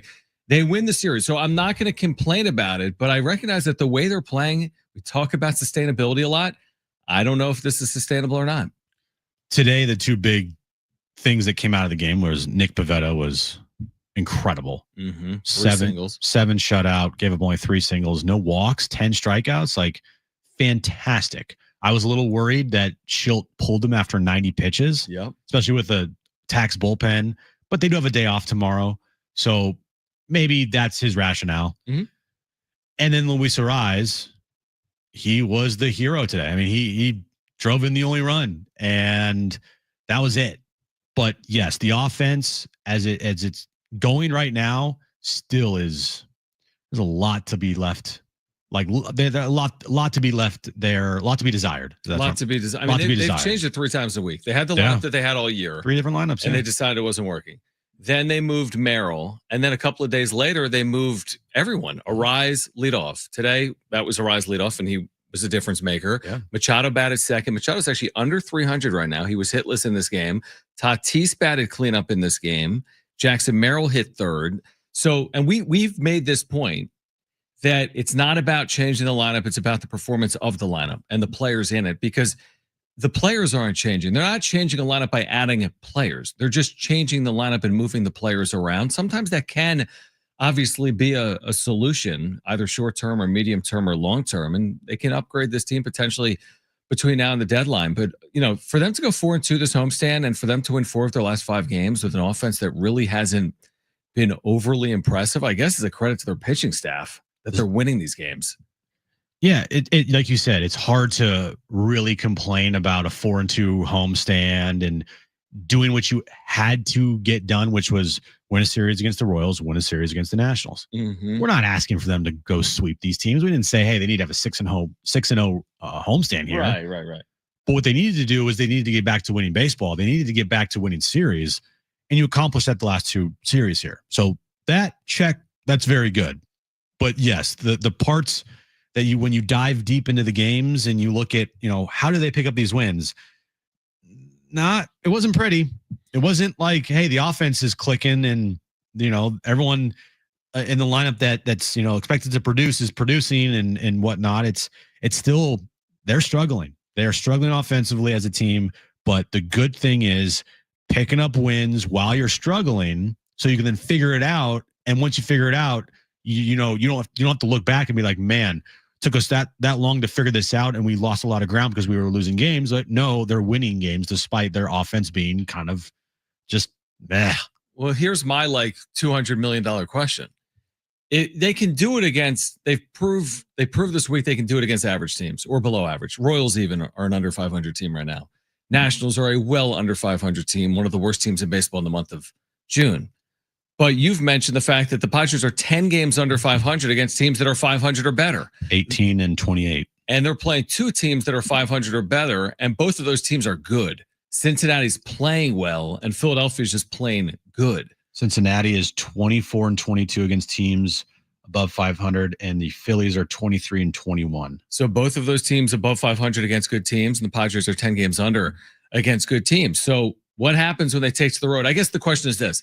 Can they play this way and win against good teams? Because they played this way and just won against mid or below average teams. Yeah, probably not. That's my guess. We'll see. You're going to need the offense to show up. You're going to need you're going to need guys to start performing. And that's just, it's as simple as that. Mm-hmm. Simple as that. And with the bottom of your lineup being the way it is, if you don't have good games from Merrill or Manny or Tatis or Bogaerts or Sheets, like it's going to be tough for you to score runs. Like today, I think Tatis had a hit or he got on by a walk, right? He reached on a fielder's choice ground out. Okay, reached on a fielder's choice. So he went essentially 0 for today, but he got on base. Let me confirm if he had a hit or not. He was 0 for 3 with a walk. Okay. Again, we're on the radio, so it's hard to like fully watch every single part of these games. But Manny was over. Tatis was over. Merrill was over. Merrill was over. Sheets was over. Iglesias over for Bogaerts. So like, it's going to be hard for you as a team when those guys, like if Xander went 0 for today, if you played, if those guys all go 0 for, yeah, you're not looking at a game where you're going to put up 5-6 runs. Just not. You're right. I mean, you have a Luis Arraez in the leadoff spot with 3 hits and you score 1 run. Your leadoff hitter had 3 hits in this game, and you scored 1 run. Here are your hits. 3 from Arraez, great. He's hitting 12 straight. He is absolutely he's on fire, getting back to being Luis Arraez. Then you have Bryce Johnson who had a hit, and Elias Diaz who had 2 hits. Those are your hits. That's it for the day, and that resulted in 1 run. The good news is, as you touched on earlier, is Pivetta. I mean, you look at his year, Jim. Win-loss record can be overrated, but I think it speaks to the year he's had. He's 8-2 with a 3.36. 3.36 ERA for Nick Pivetta, a late signing that was supposed to slot into your 4 spot in your rotation. He's turned into like a 2 for this team, and maybe he's pitched better than that at times. They've needed every single one of these wins and every single one of these outings. And just imagine, we say this all the time with players in sports, but like, what is this team without the year that they've gotten from Nick Pivetta? Nowhere near the 8 games over 500 that they are currently. So you know what? The end of today's game, what happened at the end of today's game? It completed their 26 and 27 days. 26 games? Yeah, 26 games in 27 days. Okay. With 1 off day in there. Right. So they had 1 off day in the last 27 days. Mm-hmm. And 26 games. Do you want to know their record? I would guess. They had the losing streak. 12 wins, 12 and 14. 13 and 13. Yeah, it felt like that. I was contemplating between 12 or 13 wins, which is fine. It's fine. They played the Dodgers a lot, 7 of those games. Yeah, I think it's fine. They're now 8 games above 500. So they started this stretch 8 games above 500. They ended at 8 games above 500. Not really much to like complain about as far as like the record goes. Mm-hmm. With how they're playing, yeah, there's things that need to be discussed. But with like just their overall record, we knew this was going to be a tough stretch with only 1 off day. Their bullpen's been used like so much. Yep. And they go 13 and 13. It's not the worst in the world. It's not the best. It's not the worst. No, you're right, though, because you kind of feel better about it because they won 4 of their last 5. That is correct. Because they lost the first game to the Royals, and then they took 4 of 5 from that point forward. So to get to 13 and 13, they're actually 9 and 12. Yeah, right. That's right. They're 9 and 12, and they get to 13 and 13. So it looks better. Better than being 12 and 9, and then dropping 4 of 5 to say, hey, they went 13 and 13. Yeah, but they've dropped 4 of 5. As you always say, if you're 50 and 50, trend line. How'd you get there? Did you win 10 in a row to get 50 wins to get 50 and 50, or did you lose 10 in a row to drop to 50 and 50? Yeah, if this team one day is 500 this year, things have gone haywire, and you can't bet on them. But again, with Atlanta, I always talk about Atlanta. They start 0-7. If Atlanta gets to 500, you can bet on them because they have really been mired in it most of the year, and you see them as a team on the come. Yeah. So I said this last night. I just had this moment on the wrap-up show, or maybe it was on Jon and Jim, where I'm like, I have no idea who this team is. They have played half of their games. They have played 80 times. We've watched them for hundreds of hours. We've seen them against dozens of opponents, truthfully. I mean, a dozen plus opponents. I have no real feel. I think their pitching is good. I think their bullpen is good. I think they have some nice offensive pieces, but I don't think this offense is near the offense it was last year. No, I don't think so. And that's without me even just looking at the numbers. I don't even need the numbers. I don't need them either. My eyes tell me last year's team offensively was much better than this year's team's offensively. Mm-hmm. But the record is the record. They're You're 8 right. games over 500. They finished off this 26 and 27 days really well. 9 and 12, and then you finish off 13 and 13. You've won 4 of your last 5. You now have an off day tomorrow. You didn't lose any ground in this stretch. You started at 8 games above 500. You ended at 8 games above 500. Yeah. So you can't really complain about that because, this is not the end of the year. There are still, 80 games left in the season. And this stretch was an important stretch for them. And they didn't, wet the bed fully. Mm-hmm. You thought they were because of how they were playing early on in the middle part of it. But then they finished strong. And they finished, 13 and 13 in the last 26 games. I think that's good. I mean, are they going to have a harder stretch than that with like at Giants, at Diamondbacks, 7 Dodgers, no off days? Like in terms of a 26 game stretch, that's about what you're going to deal with. I would imagine we've talked about September. There should be a 26 game stretch where it's a lot easier than that. You still have to win the games, but I mean, look at this. Maybe August when you play the Dodgers again, another 6 or 7 times. But I mean, they might have gotten through their most difficult test of the year. They don't have another stretch like that for the rest of the season. So that's pretty encouraging. Like not even close, by the way. These 6 games to me is no walk in the park. Cincinnati, Philadelphia. But what do they close the first half with, quote unquote, first half before the All-Star break at home? Wait, what'd you say? Who do they play to close after Cincy and Philly? They play Texas, Arizona, and then Philadelphia again. Okay. And they do have one stretch here. I'm trying to add it up here on the fly. So 3, 6, 9, 13, 16, 19. They do have a 19 games in 20-day stretch in August where they play the Red Sox, the Giants, the Dodgers, the Giants, the Dodgers, and Seattle. That reminds me of what they just went through. Yeah, and that's kind of it as far as tough stretches go. And by the way, before they start that stretch of 19 and 20 days, they play Arizona for 3 and St. Louis and the Mets, and then their 10-game, road trip out of the break. So like coming out of the break up until, the end of August, like August is going to be difficult. August is going to be difficult, but if you can navigate through August, like they just navigated here, and make sure that 10-game road trip out of the break doesn't really kill you, and you get to the trade deadline, you make a trade or 2, you get through August, you navigate through that, dude. September it's right there for you on a platter, man. September schedule, we've talked about this multiple times. They're playing, like Baltimore, Colorado for 6 games, by the way. Sorry, 7 games against Colorado, 3 against the White Sox. Yeah. It's there for the taking. It is there for the taking. All right, we're going to hear from Mike Schild on the other side. We'd love to hear your reaction. I mean, how do you feel about this team at the halfway point, which they basically are at? They've played 80 games. So are you optimistic or pessimistic at this point? 70470 started with team or 877-767-4760. We have full reaction as we'll hear from Mike Schild on the other side. Do not go anywhere. Kevin Acee will join us at 5 p.m. This is Jon and Jim on San Diego Sports 760 and live on the iHeartRadio app.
All right, Mike Schilt speaking with the media right now. We will hear his postgame comments coming up.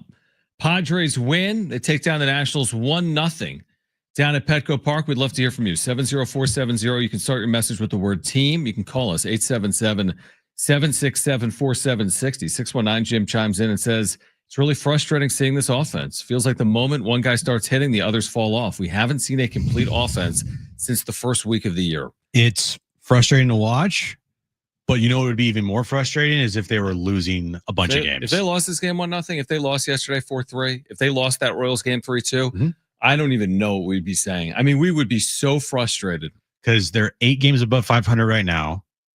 And that would mean they would be what? You're right. If you take 3 results like that and make them the other way, it goes from 8 to 2. Because you'd be 5 over with that. You go from 8 games over with 3 more losses to 2 games over. Yeah. So completely different thought process with this team right now.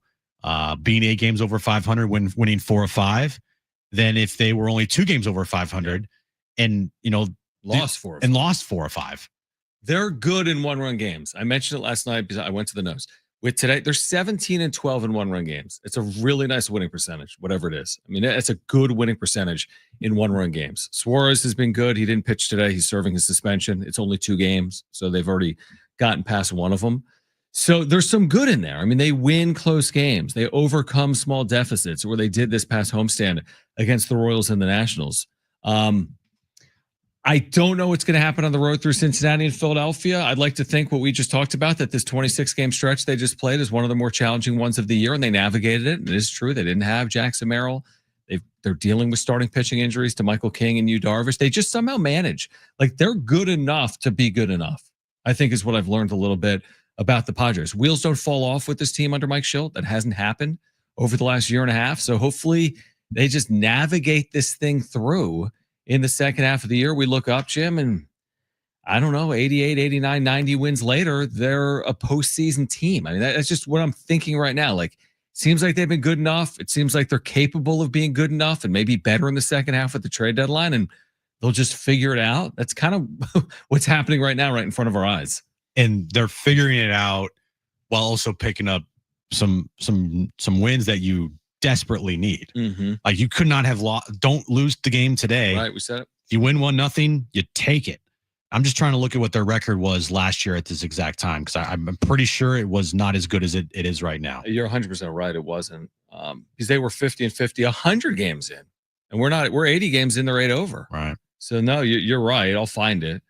They're nowhere near it. I don't think they might have been a 500 team right now. What's the date today? June 25th? Yeah. What were they after June 25th game? 43-41. All right. So they were 2 over. We were just talking about a team that's 2 over 500. And then after that game, they won that game 9-7. Okay. They were 44-41. So they're 44-41. But then eventually they played poorly to get to 50-50. Yeah. They ended the first half really bad, actually. Yeah. I think they lost. I remember that. They lost 5 in a row to end the first half. They lost 5 of 6 in the first half. Yeah. Yeah. And then they took off. They lost the first game after the All-Star break. And they won 8 in a row. Yeah. So that's where it was. They went into the All-Star break last year 50-49. Then lost the day after the All-Star break. They were 50-50 on July 19th. And then they just took off like a rocket ship. 43-19 from that point on. 43 wins, 19 losses. So they are in a better position now than they were last year. And I've been telling you guys this. You can't afford, again, in back-to-back seasons to end up at one point in your year being 50-50 like the Padres were last year. No way. You can't, because you can't replicate that lightning in a bottle second half year after year after year. Last year, I feel like that's kind of like an outlier. Like, they played the best baseball this franchise has ever played in 2 months. Hard to replicate that in back-to-back seasons if you are at one point 50-50 in your year. If I'm being honest, I'd bet against it. Like, I would too. I mean, I'd bet heavily against it. I mean, if this team at one point is 50-50, they have serious problems. They're 8 games over 500, and we said they just navigated a difficult stretch. And we hope that Michael King and Yu Darvish are coming back at some point in the maybe not near future, but certainly in the future. We hope Jackson Merrill's in here for the second half of the year in the lineup.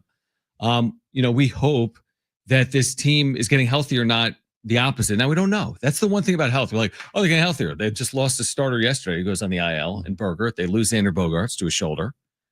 We'll hear from Mike Schilt on that. Coming up. Record wise, I feel great where this team's at. Yep. I feel great. They're 8 games above 500. They just navigated a really tough 26 game in 27-day stretch where they went 13-13, didn't lose any ground. Mm-hmm. So from a record standpoint, I feel really good with where this Padres team is at. Mm-hmm. When you look at the numbers of guys and you look at their offense and the injuries that they have in the rotation especially, and that's the part where I'm concerned. But if they're going to keep winning games and be 8 to 10 games over 500 for the majority of the season until hopefully they get a stretch where they separate there, couldn't ask for anything more from a record standpoint at this point of the season, right? You really couldn't. And I know we've said that Preller's offseason wasn't the same as last year in terms of productivity from all these pickups, but Pivetta, who they're showing on TV right now, and we talked about, has been a godsend. I mean, man. 2 years, $23 million is ridiculous for what he's done. In today's baseball with starting pitching. By the way, look in his locker. He's got the same hat as I'm wearing right now, or the SD. Oh, with the Detroit D. Yeah.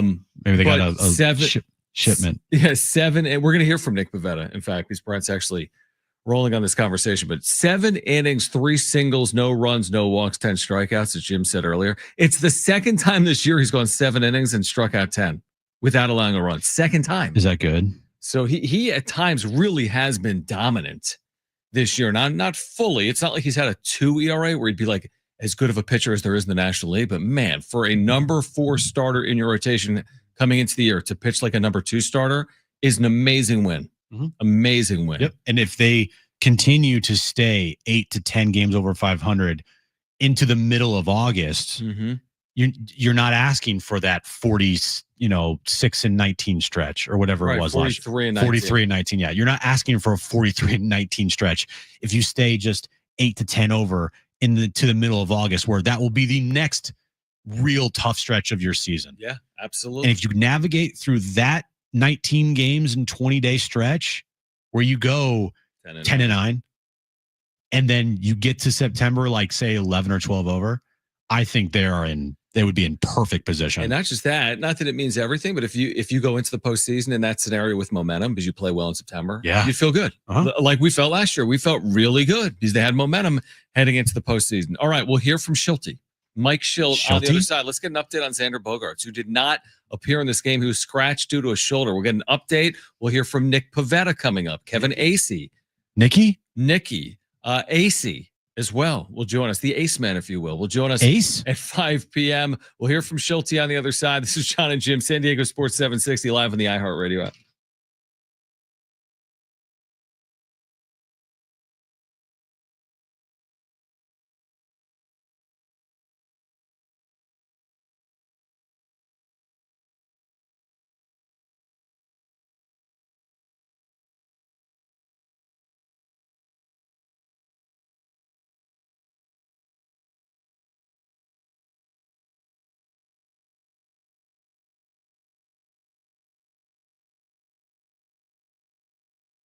All right, hey guys, it is Jon and Jim again for the all-new Jamul Casino Resort, the Players Place, and things are getting real this summer at Jamul. They've got the Lux Hotel Tower, a long list of new amenities. You've got more ways to play and enjoy all the perks of your casino fun.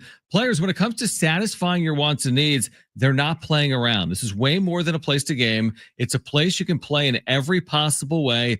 Opening late summer. Reservations now open. Visit JamulCasino.com. And get ready to elevate your gaming experience with their brand new casino app. Get 200,000 bonus coins when you sign up and enjoy real rewards with every in-app purchase. Play online today at PlayJamulCasino.com. That's PlayJamulCasino.com. Watch all the sports action at Tony Gwynn Sports Pub. You'll love the food there as well. Tony Gwynn Sports Pub, where fandom meets fantastic at the all-new Jamul Casino Resort, the Players Place.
All right, this update is brought to you by Rapid Radios. Padres beat the Nationals today 1-0. They took the series. They have now won 4 of their last 5 games. They finally have an off day tomorrow before they have a 6-game road trip through Cincinnati and Philadelphia starting on Friday night. San Diego FC has 3 MLS All-Stars. Chucky Lozano, Yeppe Tverskov, and Anders Dreyer all made the MLS All-Star team. That was announced about 20 minutes ago. And the NBA draft is an hour away. The Dallas Mavericks have the number 1 overall pick, where they will select Cooper Flagg. Rapid Radios are instant push to talk walkie-talkies, offering national LTE coverage and no subscriptions ever. A great alternative to a mobile phone for your kids. For a limited time, go to rapidradios.com now for 60% off and free UPS shipping. Add code radio and get an extra 5% off.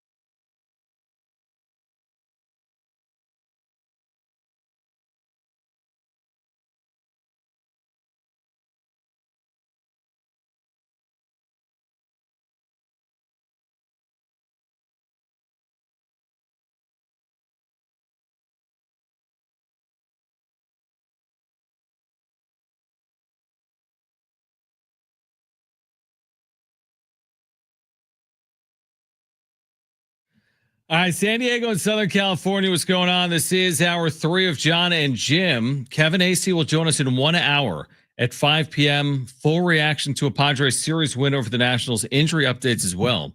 Now, Jim, we're going to hear from Mike Schild. He spoke to the media at length, just like he did yesterday. Remember before the game yesterday, we played like 10 minutes for Mike Schild? 10 minutes? Today, post-game, he spoke for 9 or 10 minutes. I'm very interested to see what he said, especially about Xander Bogaerts. Yeah, so Xander was scratched due to a shoulder. Ryan Bogaerts was placed on the IL today. He was hit by a line drive yesterday. Mm-hmm. Padres behind Nick Pivetta win today 1-0. 1-0. By the way, we'll hear from Pivetta in the next 10 or 15 minutes as well on his 7-inning, 10 strikeout, no walk, no run performance. So there is a lot to react to. We do want to hear from you. 877-767-4760, 70470. Start it with the word team. What do you got, Brett? What's more impressive, the 10 strikeouts or the 0 walks? 0 walks. 0 walks, I think. 10 strikeouts, he has that in him. I'm not saying he's a high walk guy either, but it's always impressive when you have double-digit strikeouts and no walks in a game, 100%. No matter who you are. Like, what are his walk numbers this year? I'm just going to look it up, including today. I don't think they're that high. No, I would guess they're low because he's had 2 10 strikeout, no walk games. This year he has issued walks. Let's see. He has issued, drum roll. You almost got it. You almost got it. No, I have it. Let's get a drum roll. In 91 innings, Nick Pivetta has issued 26 walks. 24. Ooh. Only 24. That is about 2 walks per every 9 innings, which is a great ratio. A little over 2 walks. Strikeouts, I'm guessing around in the 80s, low 90s.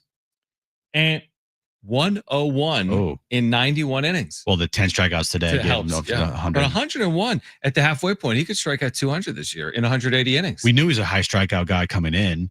The one thing about Nick Pivetta is he has a high ERA, but he can have moments and stretches where he looks like this guy. Absolutely. 7 innings, no runs, no walks, 10 strikeouts. Done that twice this year. Like, it's really impressive. He's never struck out more than 183 batters in a year. He has struck out 101 in the first half. All right, let's hear from Mike Schild following the win. Story starts with the starter today with Nicky. I thought he's, fantastic. Everything was on display. It was, pretty much self-explanatory. He was dominating the counts. Fastball was going where he wanted to. Had a lot of life to it. Sweeper was good. Him and Diaz on the same page. He was lights out and, clean 7, and we had no margin for error. So good for him. And then went right to where it was going to be interchangeable with Estrada and Morejon, depending on where it landed. And righty showed up, and Jeremiah took it down, and I got help with a really nice play by Wadey. That was a nice play in the hole. And then, we really liked what Diaz did to lead off with Young. That was a heck of a play. But even before that play, he's got his radar up like, hey, both corners watch the bunt. I mean, we played these guys 3 games, and our corner guys were aware he's going to do it, but his own mindset, and then boom, he jumps out of there, and he's in a position to go make a really an elite play to lead off the inning of the 9th, and Moorehelen was able to get 2 tough hitters to bring it home. And then clearly you had your lineup set up so Arise would be up in the RBI situation. Could you just talk about how your thought process on that, since we didn't get to talk to you before the game, and then how it did work out? It worked out. Like I said last night, Louis can hit regardless of circumstance, left, right. You got it. Like him leading off, like him hitting 4. He's hit 2 good portions of the season. As we look at the lineup and start to explore, pretty much right now at the exact halfway point of the season, it just made some sense that, okay, let's get him back to a spot he's been productive in, which is every spot. And then look at Manny, who's taking great at bats, righty, lefty. Let's look at Jackson, and he can pretty much hit anywhere. He's, in a good spot. And it feels like I've talked about with Toddy, he's a little bit of the linchpin to all this. He's a guy that can legitimately hit anywhere in the lineup. And so when you start looking at it, you go, man, it's a good feeling for him to turn it back over, and there's Toddy, but it's also a good feeling to turn it back over, and there's Louis. It's also a good feeling to have him, Toddy have some traffic in front of him, be able to see some pitches and go down that road. So like the look of it, it's always going to be a little bit fluid. Why today for that? You said the halfway point, just kind of shaking things up today, facing a lefty. Like, what was the decision behind going for it? Like I said, before Jackson went on had his situation with the concussion, I was getting my head around, him hitting second. And then, when that kind of broke, started looking at it, and why today? It just made sense. We talked about it, thought about it internally. It's a conversation we do have with the guys that are involved with it. There's a comfort level with those guys, and everybody was really, really comfortable with it, had their head around it. So we rolled it out. You're not a guy, you've said that you're not a guy that generally shakes up the lineup often, but now you have kind of 3 different options for those top 4 guys that have all worked. Like, what does that do for you? Could that do for you? And listen, here's the deal with when you have good players, it creates a lot of options, and there's rhyme or reason to all of it. But we have a deeper club. It was on display tonight. We were sure it'll come up some question about Bogey. Crony's getting a day off, so we were able to go win a game without 2 of our guys that contribute for us on both sides of the ball. And but those first 4 guys are somewhat interchangeable, and just trying to find the right mix. You basically did my job for me, but how is Bogey? We feel like he's going to be okay. It was aggravated last night. Again, I wanted to be intentional about the day off tomorrow, which I'll get to in a minute. And, so we just said, let's just not do any activity today. Let's let him just rest today, take advantage of tomorrow, evaluate on Friday. But the play at the plate yesterday did, bang him up a little bit. And so it was just, if there was going to be a day, ideally it was today, so got it, going to give him 2 full days and evaluate on Friday. So it's also a great opportunity for me to say a couple of things, about the club at the halfway point. First of all, great homestand, 2 series in a row, which we talked about getting back to doing that and have done it, and look forward to continue to do it. It's not really a State of the Union for the entire first half. It's more of like a real appreciation and love for this team for the last, 27 days, rightfully have been asked, the radar has been up, hey, you got a stretch coming up, not only of a lot of games, a lot of interdivision games. And I could not be more proud of this team, the way they've handled this stretch.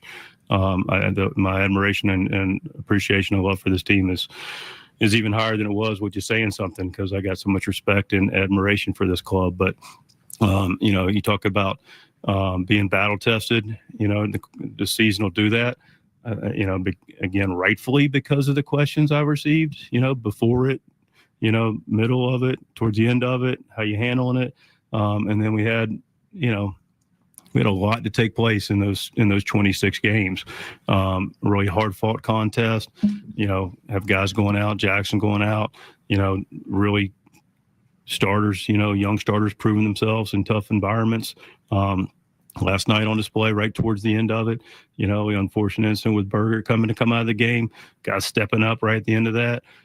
We got a situation today where, you know, we don't have a guy at the end of the game that, you know, it's, you know, serving his suspension, and 2 guys step up. And, you know, that's what great teams have. You know, they have guys that just get it done. And one of the internal mantras we have is about just winners finding solutions. And that's what this group is, a bunch of good guys that love playing together, play for each other, play together, and just a bunch of good teammates that ball out regardless of the situation. And, you know, it's also a time, and when we look, the staff does their job. But and publicly, you know, we don't expect a lot of fanfare, including myself. But, you know, it's a tip of the hat to the staff as well.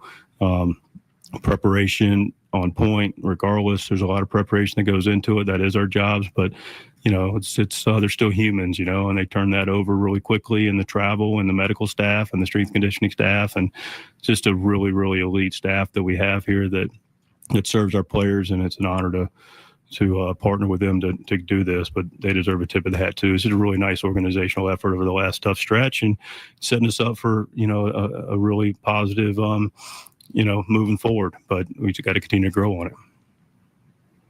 Is it scheduled day off for Cronenworth, or was it scheduled day off? It was scheduled day off. We had gone back and forth, at least I had, and then made a decision. And you know, today was his day. And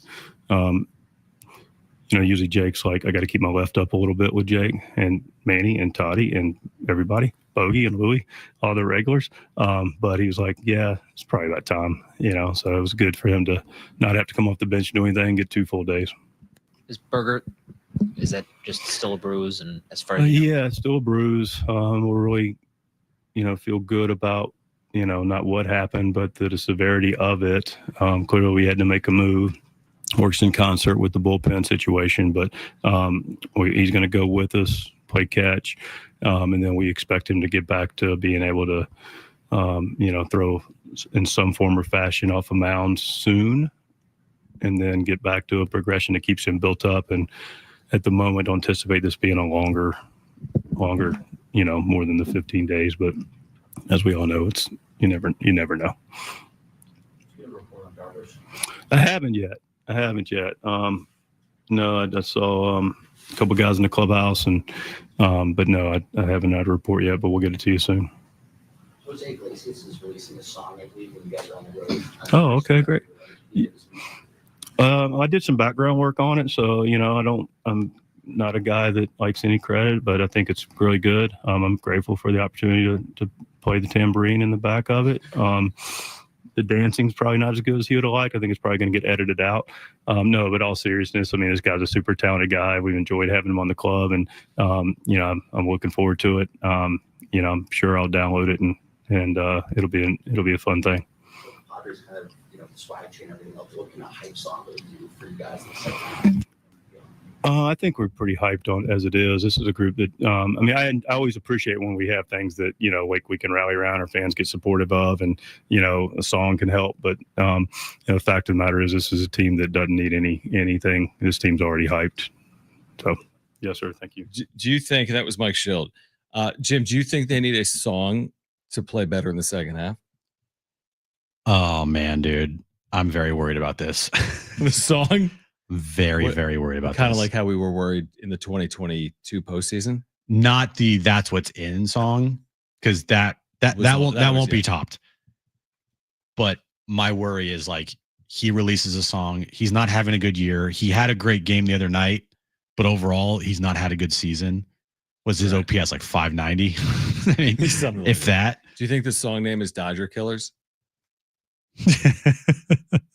I kind of hope so. Actually, no, I don't, because I don't want to deal with that on the radio. I don't want to deal with that. Like, it's Jose Iglesias' new song, "The World Series Winners." Like, again, yeah, it's a fair. What do you mean he's releasing a song? I think he's joking. Mike Schild has a very odd sense of humor. He's not playing tambourine. No, he's not playing tambourine. Okay, good. I just wanted to make sure. We have an update on you, Darvish. Mike Schild's humor, like, doesn't hit at all. So I just was like, Wait, what? We have an update on Yu Darvish we're going to share on the other side. Plus, we'll hear from Nick Pivetta coming up next. Plus, Kevin Acee will join us at 5 p.m. That's when the NBA draft gets underway. Full reaction to a Padres series win over the Nationals. They win today 1-0. They're off for Cincinnati. They'll play Friday. This is Jon and Jim, San Diego Sports 760, live on the iHeartRadio app.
All right, AM radio keeps vital voices accessible. Congress can secure its future, but we need your help. Text AM to 52886 now to support keeping AM radio in cars.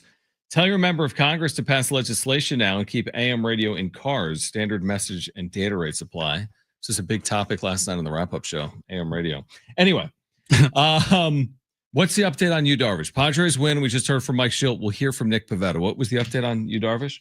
Let me pull this up here. So Jeff Sanders Just tweeted out moments ago from Padres PR. Darvish's sim game line in Lake Elsinore today. I like how it's a sim game. Wait, can I predict it? Sure.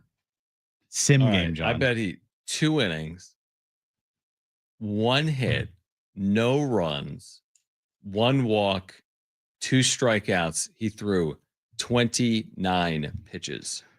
Wrong. I didn't get it all right. Not even close. Okay, let me hear. 3 innings pitched, Ooh. 3 hits, no runs, 1 walk, 6 strikeouts, 51 pitches, 14 batters faced. Dude, 14 batters. He is so back, bro. He'll have 3 hits. Who is facing him? Me and you. Right. Okay, so that's encouraging that he threw 50 pitches today. Does that 51. mean next step is a rehab? I think the next step is how does he feel? How does he feel, obviously? And then I would say a rehab. I mean, you throw 51 pitches in a sim game, which it's not a real game. It's just you're simulating what a game would be like. And you throw 51 pitches at full speed. Yeah, I think the next step is a rehab. All right, so let's think about it. It's June 25th. Yeah. Maybe he rehabs in 5 days. That's June 30th. Yeah. Then let's say maybe he either has 1 additional rehab or he starts in the major leagues.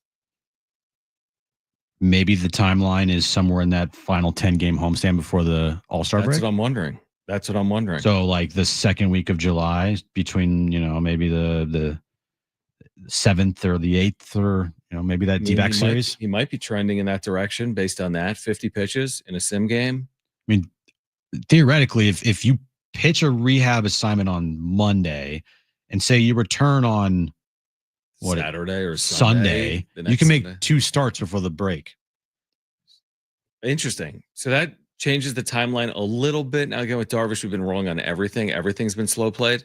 It's like the slowest of slow. So maybe though, to your point, it's an early July return for you, Darvish. If it's an early July return, then you're looking at like 2 starts before the All-Star break, which I always like to be positive. I always like getting him back for 1 start before the All-Star break. Then you give him the additional time. Yeah, but when you want to keep him on term, like pitch twice. Yeah. So you're kind of getting back into it. You don't have a long layoff because you pitch 1 time, you're probably gonna not pitch for another 9 days, 2 weeks, not 2 weeks, but just like 10 days. Yeah, like 10 days. Yeah. You're right. Well, I think it's encouraging, dependent on how he feels. All dependent on how he feels, exactly. But 51 pitches, that's encouraging. That's the most he's thrown since that rehab start. And this thing has been very delicate with you, Darvish. Very delicate. Yeah, extremely. I agree. We have Nick Pivetta from inside the Padres clubhouse. I'm not sure where this starts. Nicky P. Is it just a question and answer to Nick Pivetta? He's checking. Yeah, it's a question. All right. This is Nick Pivetta on his 10 strikeout, no walk, 7-inning performance. Good. Pretty happy about it. I would like to continue the consistency and have it leak into my next starts. I think it's more about, what the team's done this series, how they've held their head strong and, just kind of keep going. And, we show up today and won a good series.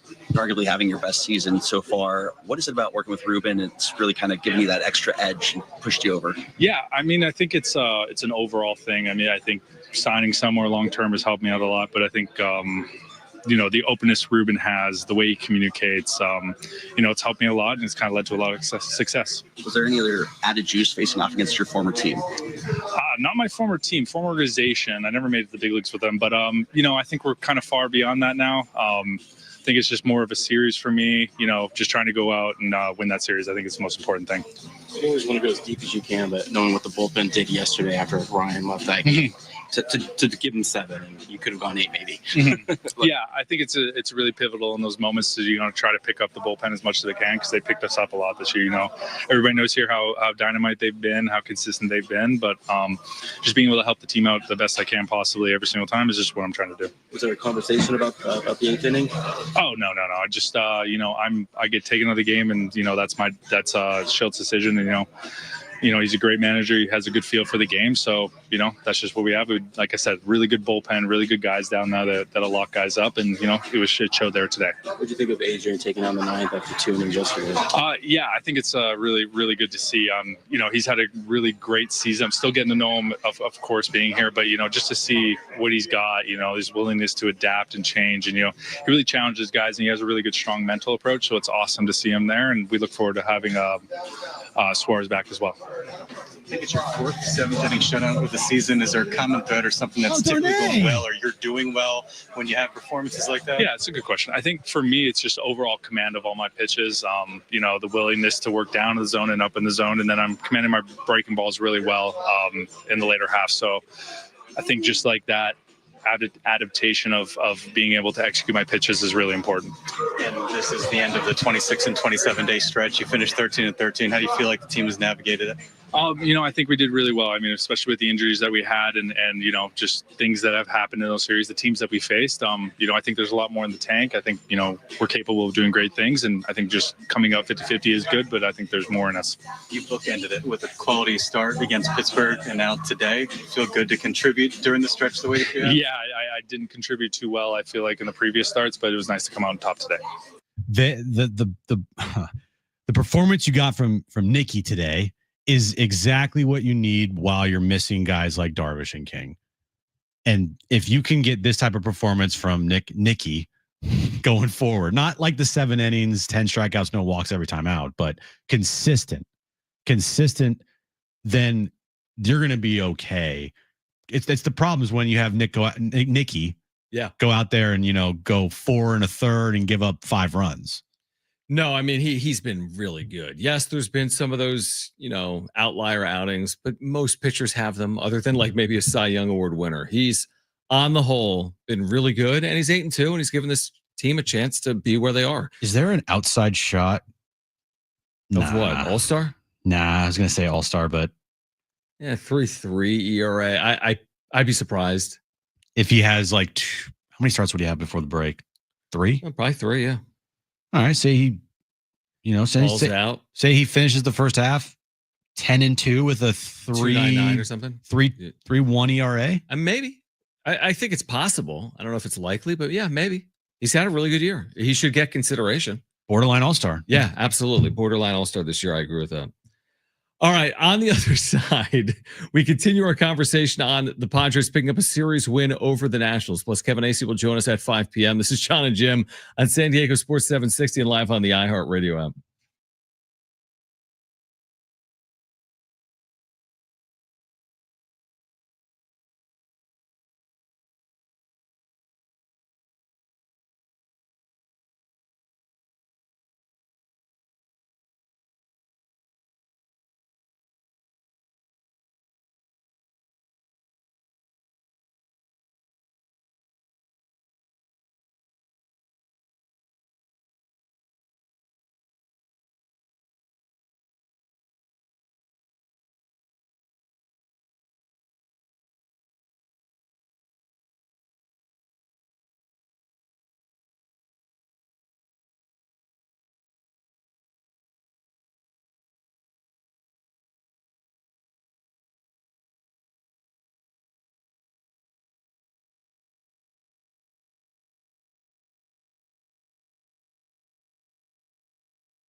All right, this update's brought to you by Rapid Radios. Padres picked up the win today, 1-0 over the Washington Nationals. They took 2 out of 3, had a 4-2 homestand. They are now 8 games above 500. They have an off day tomorrow before they start a 6-game road trip through Cincinnati and Philadelphia. MLS All-Stars were announced today. 3 players made it for San Diego FC. Chucky Lozano, Yeppe Terveskov, and Anders Dreyer, all MLS All-Stars this year. And we're about 30 minutes away from the NBA draft, where the Dallas Mavericks have the #1 overall pick, where they will select Cooper Flagg. Rapid Radios, our instant push to talk walkie-talkies, offering national LTE coverage and no subscription ever. Business owners can keep in touch with up to 200 staff members at one time. Go to rapidradios.com now for up to 60% off and free shipping. Kevin Acee will join us at 5 p.m. from Petco. Padres win that series against the Nationals 1-0 today. They take the final 2 games of the series. That was a trend this week. They lost game 1 to the Royals, won the next 2. They lost game 1 to the Nationals. Everyone freaked out about the trade. They won the next 2, and now they go to Cincinnati and Philadelphia. Is the trade conversation tabled, or does it still remain as it's hot heating of a up topic as it was 2 days ago? It's heating up. I think the topic still remains. Well, Kevin today in his article said that the Padres are still looking for catching help. So we talked about that last night. Yeah. That specific question. We said, do they need to add catching, or is it on their priority list? We said, if you ask me right now what's on their priority list, like rank it, I would go left field, right-handed bat, in particular. Right. But left field, right-handed bat, you can put those in one category. Pitching, whether it be starting pitching, bullpen help, whatever it is, pitching, and then I would go the catching position. I kind of want to say starting pitching first, but I can't do it because this offense isn't good enough. But what I'm recognizing is Darvish and King out. Can I count on them? Bogaerts 15-day IL. He's going to miss Bogaerts series of starts. Every time I hear Ryan Bogaerts' name, I know. I always just want to go Bogaerts. From what? I don't know. It's just a weird name. Weird name. But like, are we going to expect Randy Vasquez to get through the entire year with this workload? Are we going to expect Stephen Kolek to perform with this workload? Or do they need to add starting pitching? Because it's very tenuous right now with their rotation. But so I want to say starting pitching, but then I look at this lineup and I'm like, they really do need a bat. So I think it's 1 and 1A for me.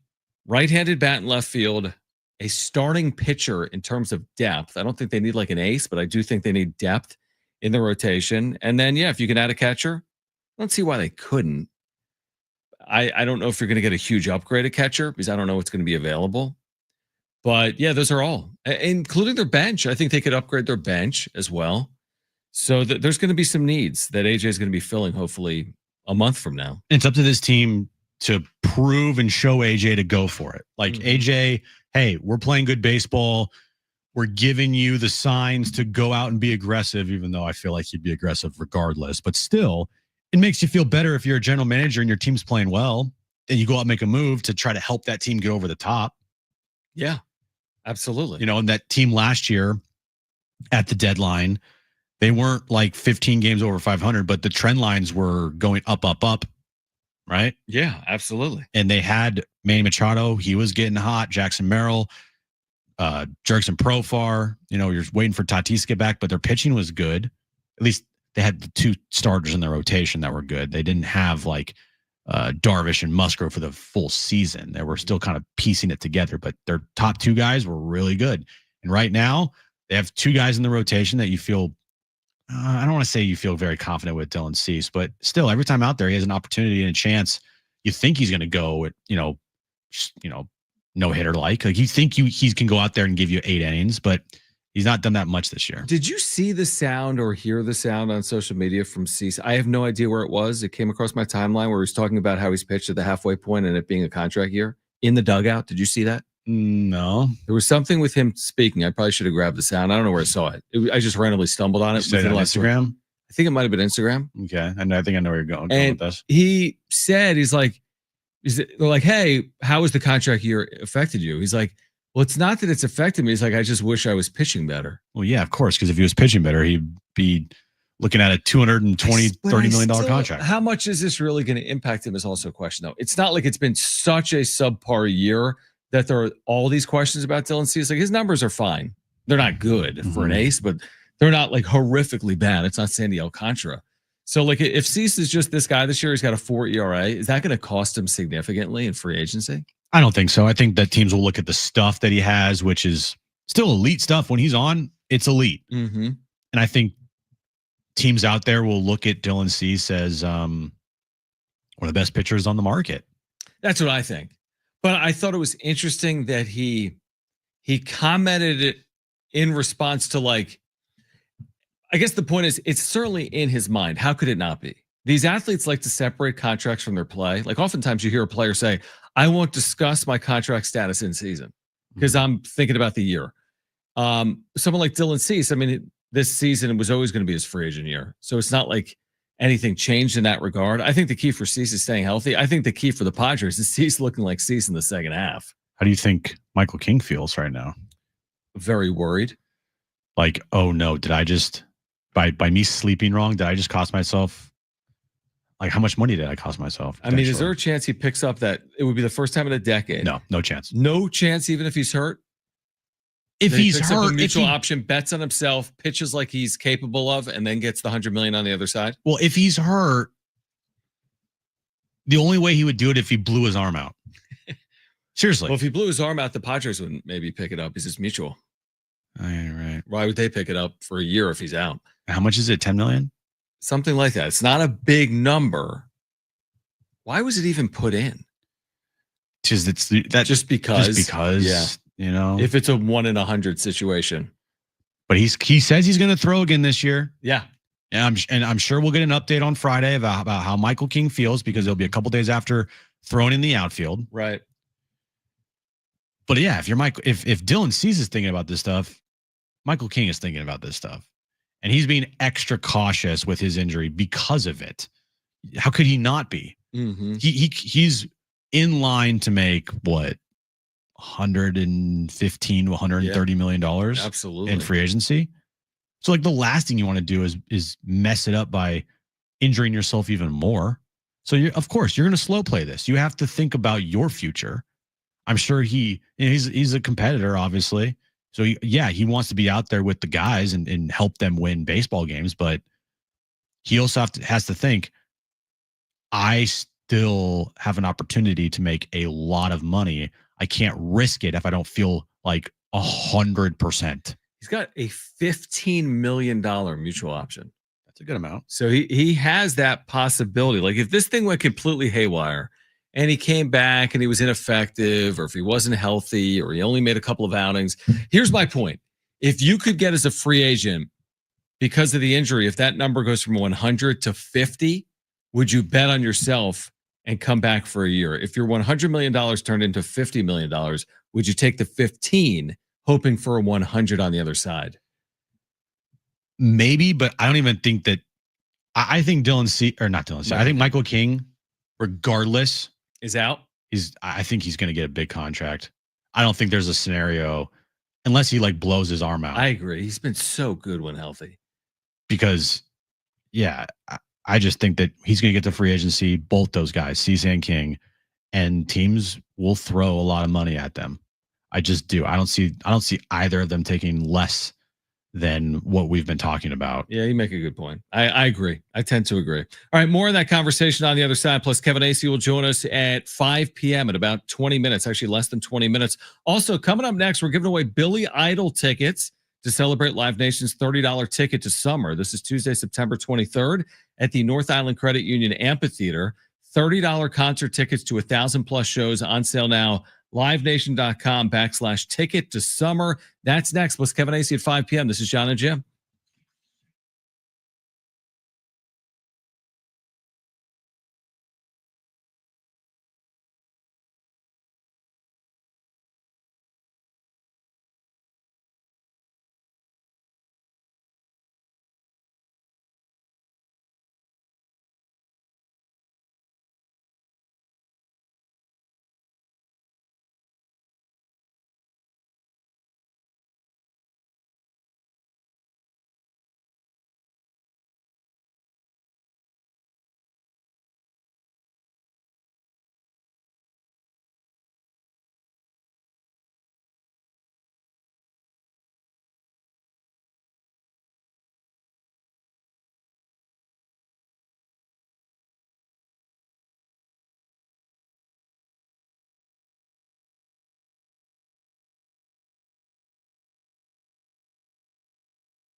All right, Kevin Acee will join us from inside Petco Park. Padres win a series over the Nationals by Nick Pivetta, 1-0. Luis Arraez, the RBI single. That was it as the Padres win the series over the Nationals 2-1. So Kevin will join us in about 10 or 15 minutes. We'll give away the Billy Idol tickets in just a handful of minutes. We're also preparing for the start of the 2025 NBA draft, which will get underway also in 15 minutes, whereas Jim has been saying all day, Cooper Flagg is about to go number 1 overall. What are you most intrigued by, I guess? Because the Flagg thing has already been written, that story. I think people expect the Spurs to take Dylan Harper, the young star out of Rutgers, Ron Harper's kid, at number 2 overall. Like, what are you intrigued by? Do you think there's going to be some huge trades tonight, or what are you looking forward to seeing tonight? Well, just the NBA draft overall. I'm intrigued by, does Lamont Butler sign with the team to the G League or gets drafted late in the second round? Like,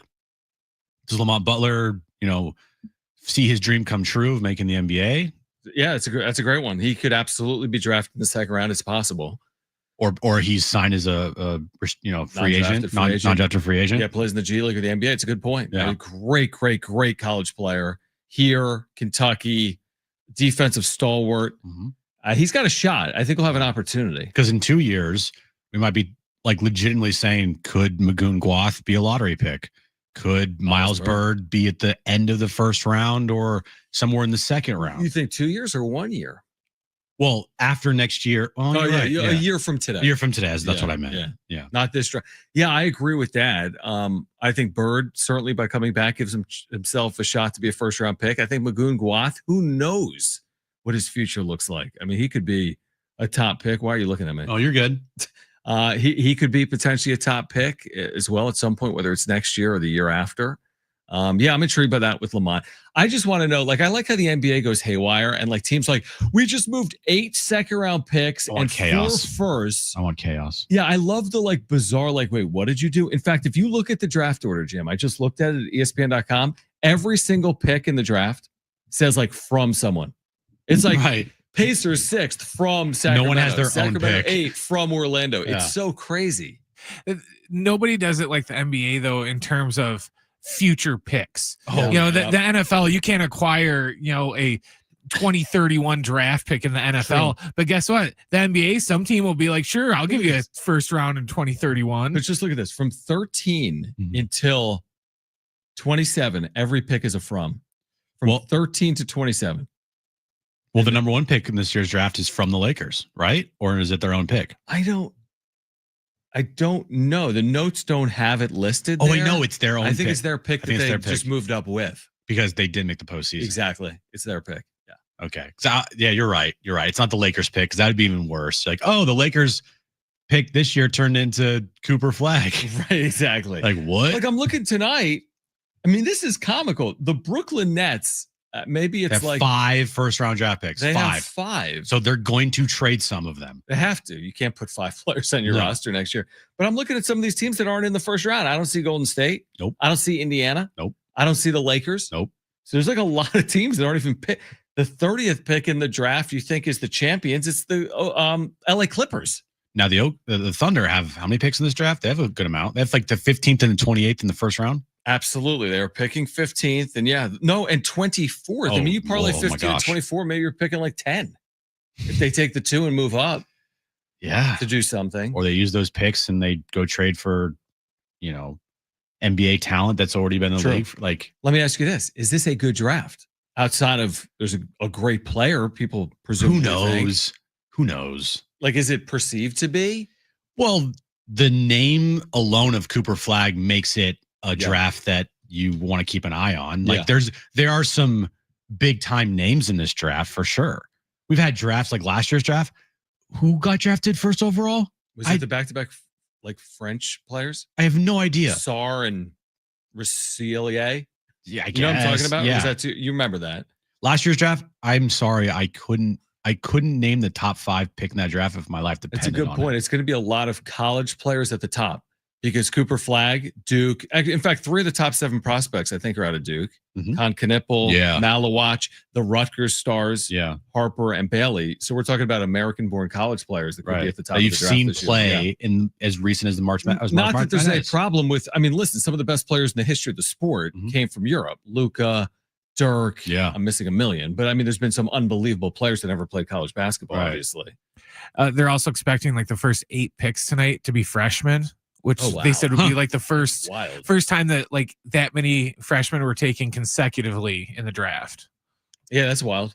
That's interesting. I told Jim off air, I go, Jim, what do you think of drafts? He's like, well, I like them when my team has a chance to improve, but when they're not like picking high, you're just kind of like jealous of the other teams all improving while your team is standing by. Right. Like tonight, the Warriors don't have a pick in the top 5 or the top 10 or the top 15 or 20. They don't even have one in the first round. And all these other teams are taking like high level prospects. Yeah. So I'm not going to sit here and be like, oh man, Cooper Flagg, or like, oh man, this player went number 5. Right. Because my team's not in it. When your team is in it, you become hooked on the draft.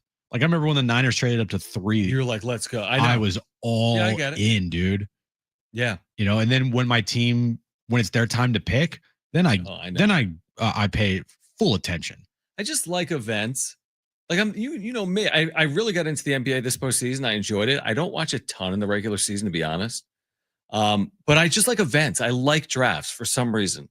Like I like the spectacle of it. And I like some of the names in this draft. You just mentioned Miles Bird and Magoon Guath and even Lamont Butler. There's a player that the Aztecs have seen a lot that's going to get drafted in the first round tonight. Nick Clifford out of Colorado State that was being introduced to the crowd just a few moments ago. So I like the storylines. I also like how it's a soap opera when you turn college into pro. It's like you get to see these players when they're young, and then you get to see them develop in the NBA as well. So we'll see about tonight. I'm rooting for chaos too. Yeah. And I also want it to be like the most ridiculous trade. You know, like what were they thinking? Like something just completely bonkers that happens tonight. That's what I'm rooting for. Listen to this. Okay. This just popped up on my timeline from Pat 40. Yeah.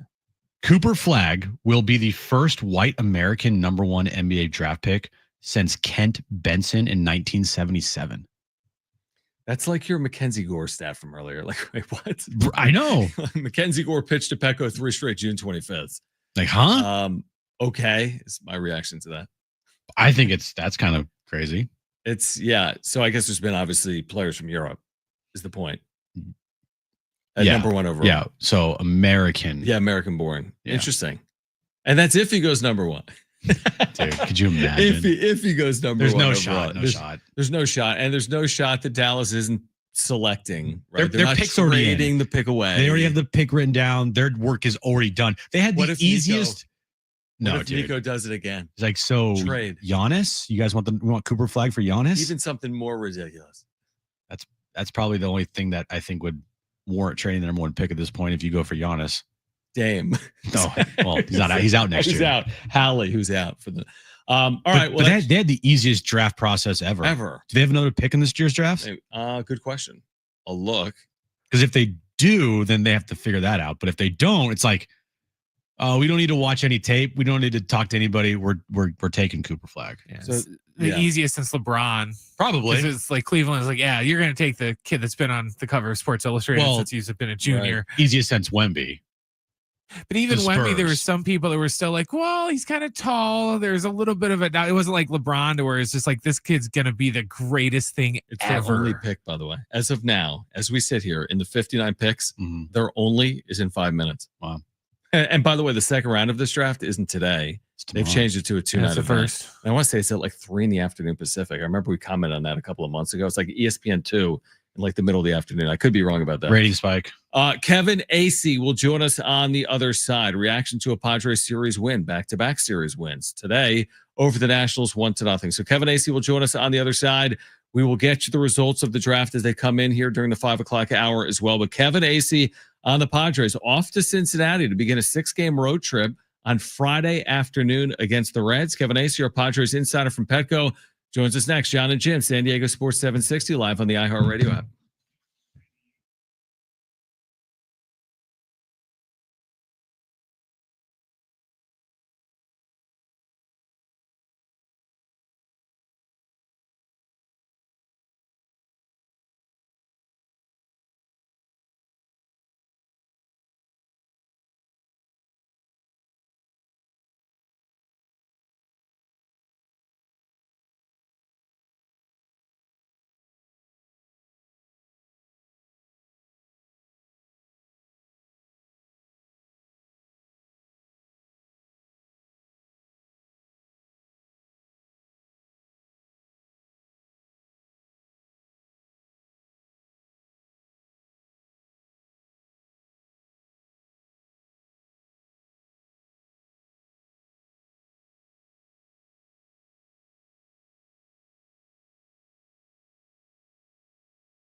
LTE coverage and no subscriptions ever. A great alternative to a mobile phone for your kids. For a limited time, go to rapidradios.com now for 60% off and free UPS shipping. Add code radio and get an extra 5% off.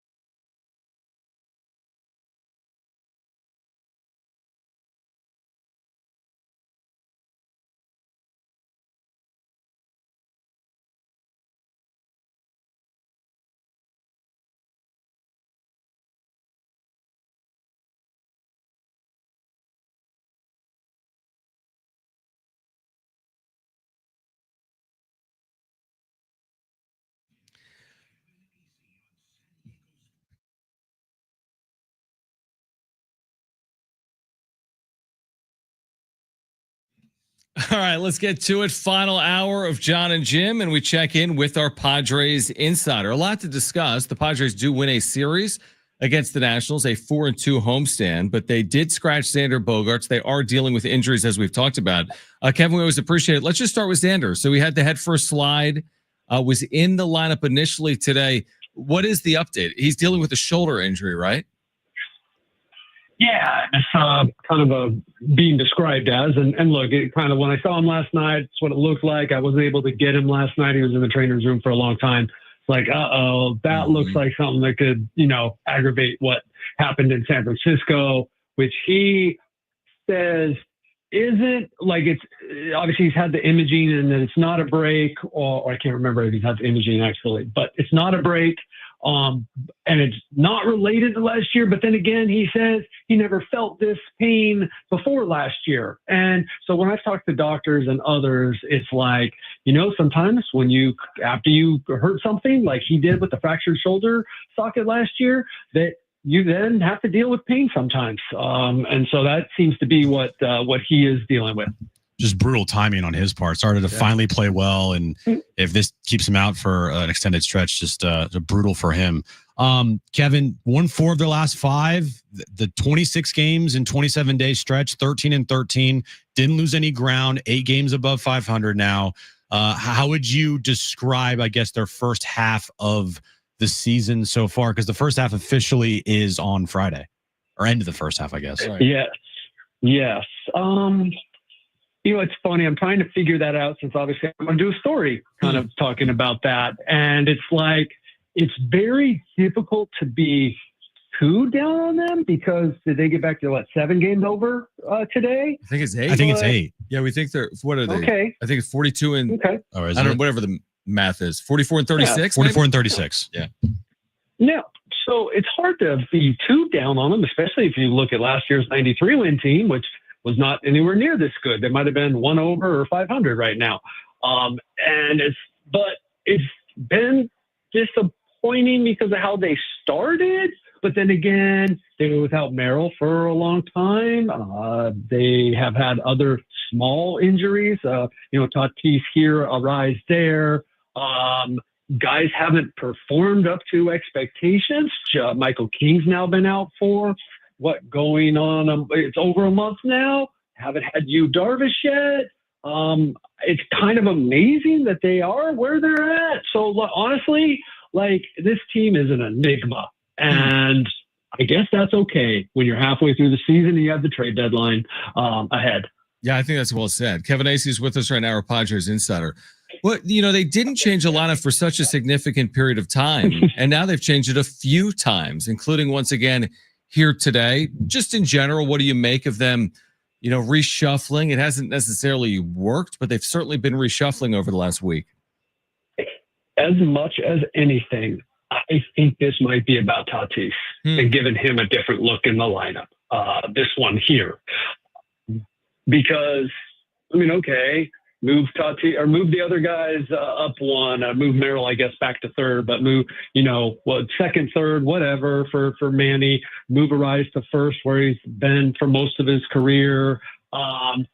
Moving Tatis from 1st to 4th is kind of big. And I felt like, Mike mentioned it, and the way that he said it, I don't know. Maybe I'm bringing my own bias into it because that's what I thought it was when I first saw it. I said, this is about Tatis. Got to give him a different look. Maybe some guys on base, though he hasn't really come through there anyway. But, like, you know, maybe see some pitches from other good hitters in front of him.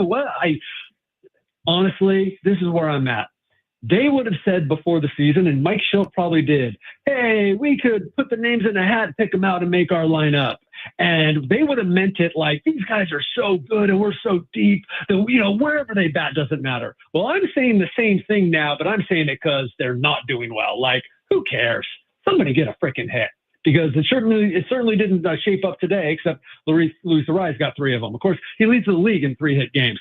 So that's not because he was batting first. But fortunately for them, he was the guy that was up when Tyler Wade was on second base, or third base, I should say, because he drove in the game's only run. Do you envision this being the lineup going forward? I mean, it's such up in the air right now. Schilt said he liked that one. Just yesterday, Schilt said he liked that one, and he wasn't going to change it. Right. So, look, Schilt is given more freedom to manage this team than most managers in the game. And I know that's counter to what some people think of AJ Preller, but I also know that it is done in concert, the decisions they make. I don't know what came up or what has been discussed over the last few days, but it is interesting that Schilt has done it twice here in the last 4 days. And then that just yesterday said, now I know that a lot of stuff he says, he just says it to say it, to get us off his back. But he just said yesterday that he liked this one and he was going to stick with it. And then boom, we show up today and it's a completely different. It's the bigger shakeup, I think.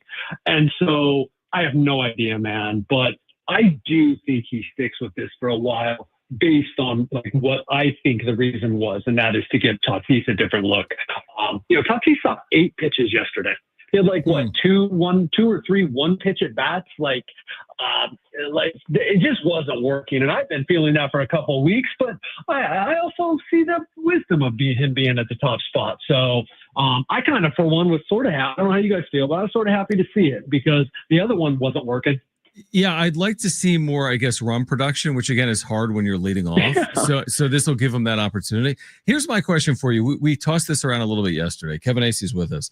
If we just double Tatis's numbers, like what will you write or how will you feel at the end of the year? If he's 806 on base plus slugging, he would have 30 home runs. He would have 74 RBIs. Again, that's not a big part of it because he's been leading off. He would have 32 stolen bases.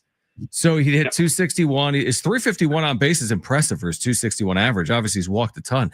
What will you write? What will you say? How would you remember 2025 if that's Fernando Tatis Jr.'s year? What's interesting about it is I'm vamping here because I don't have a solid answer for you, but I will tell you this. I wrote, when he stole that base today, I wrote down in my notes where I have my notes of what I'm going to put in my game story and moreover my newsletter and just kind of like ideas for myself. And I wrote down Toddy 30-30. Yeah.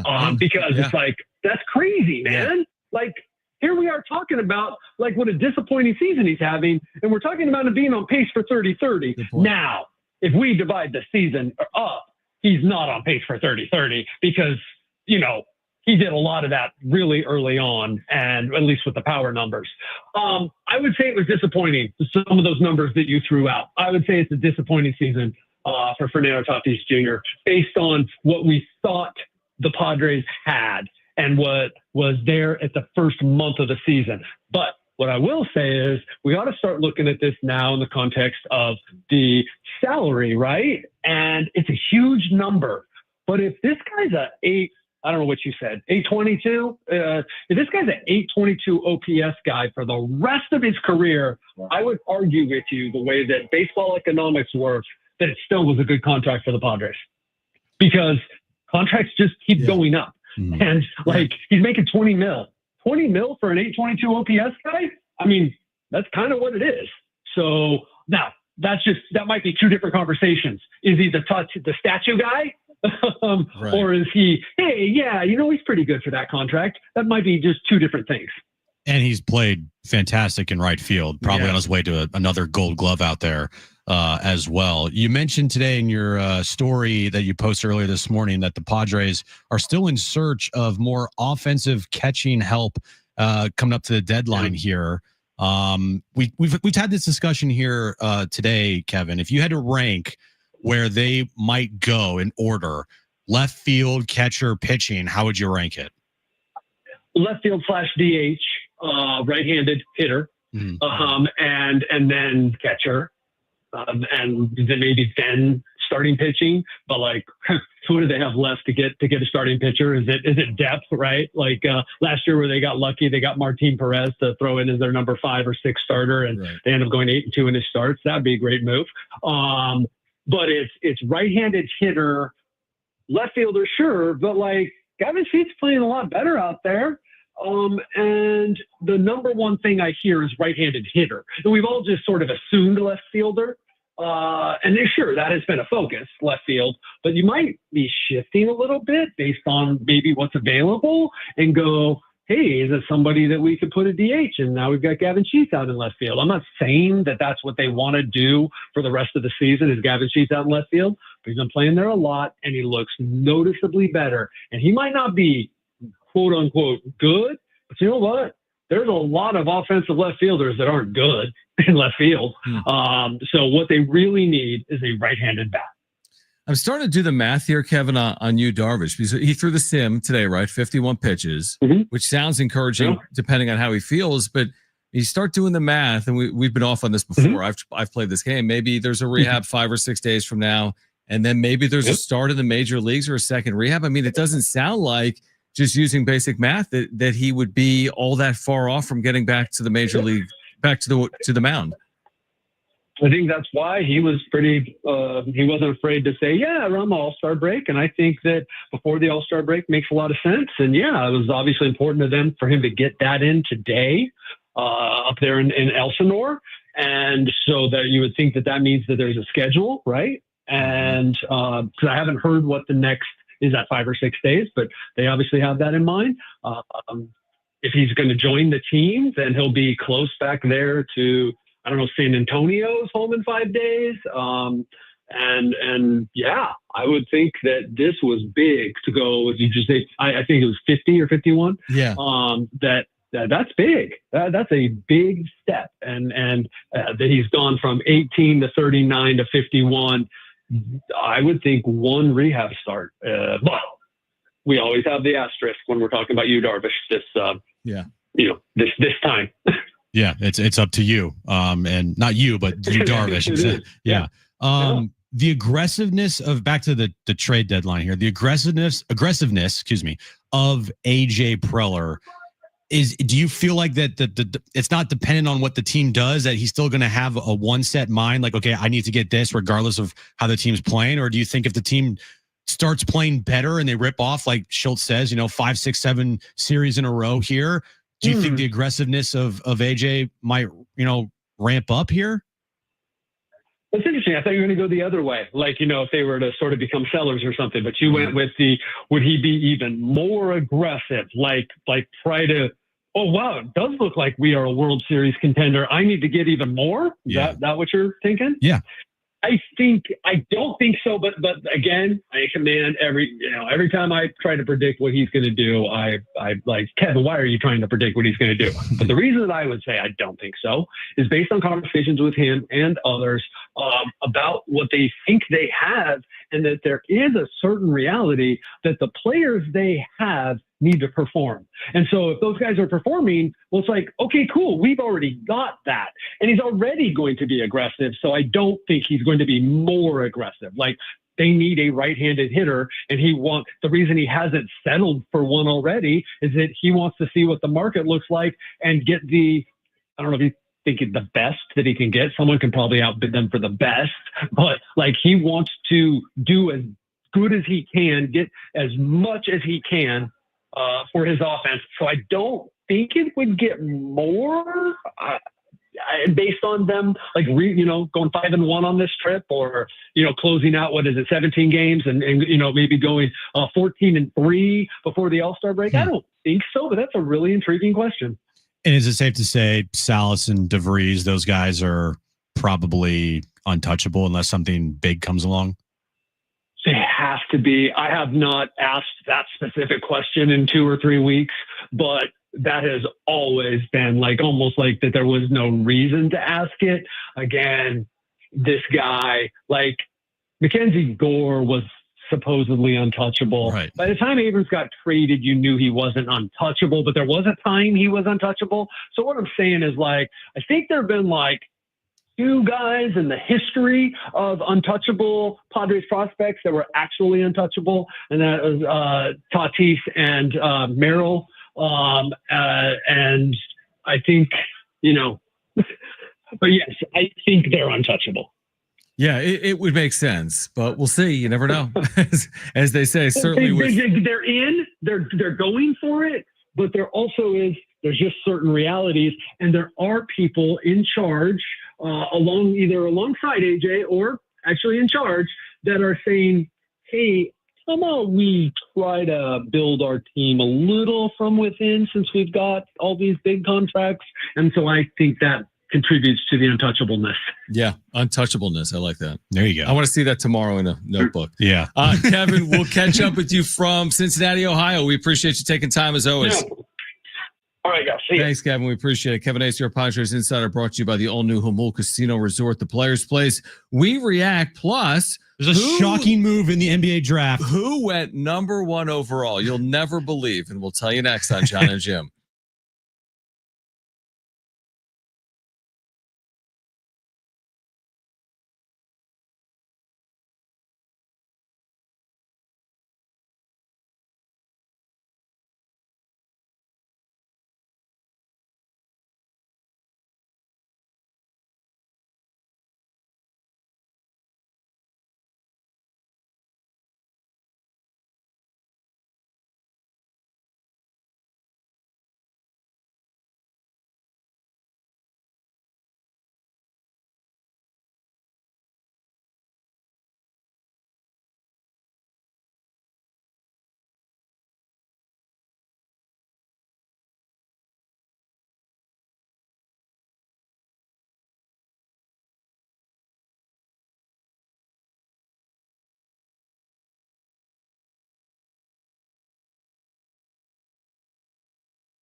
All right, Jon and Jim, San Diego Sports 760. We just had Kevin Acee with us. Updates from Petco Park, including the health of the Padres draft underway. As expected, Cooper Flagg falls. No, I'm just kidding. He's number one. Oh. Number one pick to Dallas. Number two, Ron Harper's son, Dylan Harper, who started Rutgers. Star might be a loose usage of the word star. They were 15 and 17 this year, but he goes number 2 overall to San Antonio, and the Philadelphia 76ers are on the clock with the number 3 overall pick. But Cooper Flagg to the Dallas Mavericks is going to be the story of the 2025 draft. I mean, I say that maybe there's some crazy trade, but he's going to be the story of the players drafted, obviously, over the next 2 days. Well, now the draft officially starts. You know how that's this was expected. It was always going to be Harper 2 or Cooper Flagg 1, Harper 2. Right. Now we'll see what happens. All the teams that were wanting and expecting to get the first pick in the draft are all picking like 5th, 6th, 7th. I mean, so we'll see what happens there. That's going to be some interesting theater, but I hope that soon we get some like bombshell drop. Right. You're looking for the big. Come on, Shams. Pick up your game, bro. I agree with that. Let's get something going. Yeah, I would agree with that. So we'll see. Again, I mean, a lot of these names aren't going to be household, even though a lot of them played as freshmen in college. So, you know what I mean? Like to the general viewing public, to our listener, I don't know how much intrigue there really is unless there's some crazy trade that happens here tonight. Oh, yeah. Are you thinking about like, no, you know, the guard from BYU right now? No, I'm not. That's what I mean. Like, so the names aren't going to be as common as like Cooper Flagg in a few minutes is my overall point. Kevin sharing that Bogaerts again dealing with his shoulder as we knew. What else? That you know, he might not be that far off you, Darvish. As we talked about before, he threw a sim game today, 51 pitches. Maybe he's not that far off. The lineup change he thought had to do with Fernando Tatis Jr. So more than anything else, he thought it was about moving Fernando Tatis Jr. down the lineup. I could see that. Like, let's get him in a position to drive more runs, but also, you know, we need our leadoff hitter to get on. See more pitches. Yeah, that's what he said today. You know, Luis Ariz doesn't walk ever. No, he doesn't see a fortune of pitches either. But he's rarely going to strike out. Right. Rarely. Tatis, now he's been better this year as far as his strikeouts go. And he went through a stretch where he was not good. But the start of his season, remember the start of his season? He wasn't swinging at anything outside. At all. He had more walks and strikeouts at one point this year. Right. But having Tatis in the cleanup spot, opportunity to drive in runs, and I like it. I don't have a problem with it. Luis Ariz has hit leadoff for his entire career. This is not something that's brand new. If everybody remembers, Luis Ariz was the team's leadoff hitter for like 90% of the season last year. Oh yeah, you're right. So putting on Luis Ariz back in the leadoff spot is not some like foreign thing to be done. No, and he's played well recently. I think he's now hitting 12 consecutive games. He had 3 of their 6 hits today. He drove in their lone run today. There's no issue with Luis Ariz leading off. I mean, the guy's won batting crowns 3 consecutive years. He doesn't reach base at some ridiculous clip for winning batting titles because he doesn't walk, but it's more than acceptable enough. And then Tatis, let's be honest, he does need to drive in runs. I mean, you love his skill set in general, but driving in runs is one of his premier skills. And he's driven in 30 something this year because he's been leading off. Nobody's asking him to drive in 100 runs as a leadoff hitter. But now maybe with traffic, he has a more successful second half of the year. It was interesting. Kevin said he's pacing. I mean, you add it up, it's 30 home runs, it's 30 steals. I mean, that's pretty impressive. Yeah. Ariz last 15 games, he has a 348 on base percentage. All right. Last year with the Padres, his on base percentage was 346. Mm-hmm. The year before that, 393, but he also hit 354. His lifetime on base is 366. So, right, I get it. He never walks. Okay, this year, John, he has struck out 6 times and he's walked 13 times. That's crazy. Yeah, he doesn't do either. Right, he doesn't walk. He doesn't strike out. Right, he doesn't. Last year, 29 strikeouts, 24 walks. Right. The year before that, 34 strikeouts, 35 walks. It's crazy. So he the way he gets on base is by hitting the ball. Yeah, exactly. He's not going to walk. Right. That's but exactly right. He is heating up, and the trend lines for him are really good. And you look at his last, how many games? 12 12 consecutive games. He's hitting. Yeah, so starting with since June 14th. And by the way, he went 0 for 7 from against the Dodgers and the Diamondbacks combined there. But before that, he had a 3-hit game. I mean, he's hit safely in 14 of his last 16 games. If you want to go back further, he's hit safely in 20 of his last 24 games. Yeah, I mean, he's able to hit his way on base. That has been his true skill throughout the course of his career, and he is heating up. He's approaching, I don't know where he is, 290. You know, he's getting back to being that 300 hitter we've seen him be throughout his career. There's only been 4 games this month where he hasn't reached base via hit. Okay. All right. On the other side, updates from the NBA draft. Philadelphia's pick is in. It is Baylor star guard VJ Edgecombe. Jim will break down his skill set on the other side. What he likes about the Edgecombe fit in Philadelphia. What a name too. Plus, we never gave away those Billy Idol tickets. We'll do it on the other side. We have Jim's back page coming up. We've got Edgecombe. SDFC soccer tonight at 7:30. We've got midweek live at 6 p.m. So stay with us. It's Jon and Jim, San Diego Sports 760 live on the iHeartRadio app.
This update is brought to you by Mattress Firm. Padres beat the Nationals today 1-0. They finished off their 6-game homestand 4-2. They have an off day tomorrow before they start a 6-game road trip through Cincinnati and Philadelphia. MLS All-Stars were announced today.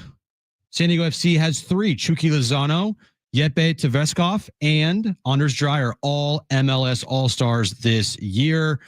And Cooper Flagg officially went number 1 overall to the Dallas Mavericks. Shocker. Shop Mattress Firm's July 4th sale and reclaim your restless nights. Choose from a curated premium selection of mattresses to find just the upgrade you're looking for. Get matched. Sleep at night now.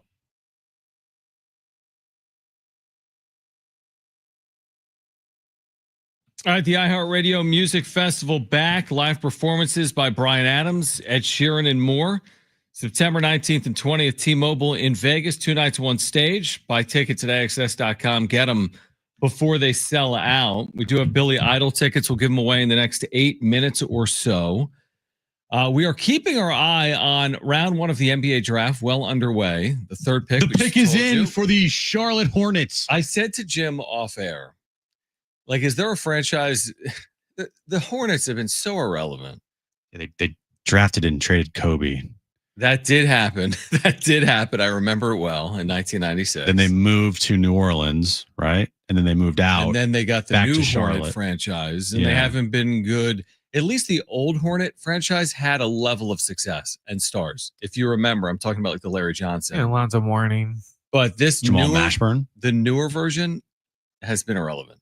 Chris Paul. He was with the. He is New Orleans. New Orleans. That's right. I mean, they just took Duke guard Con Knipple, who obviously is nearby. Why?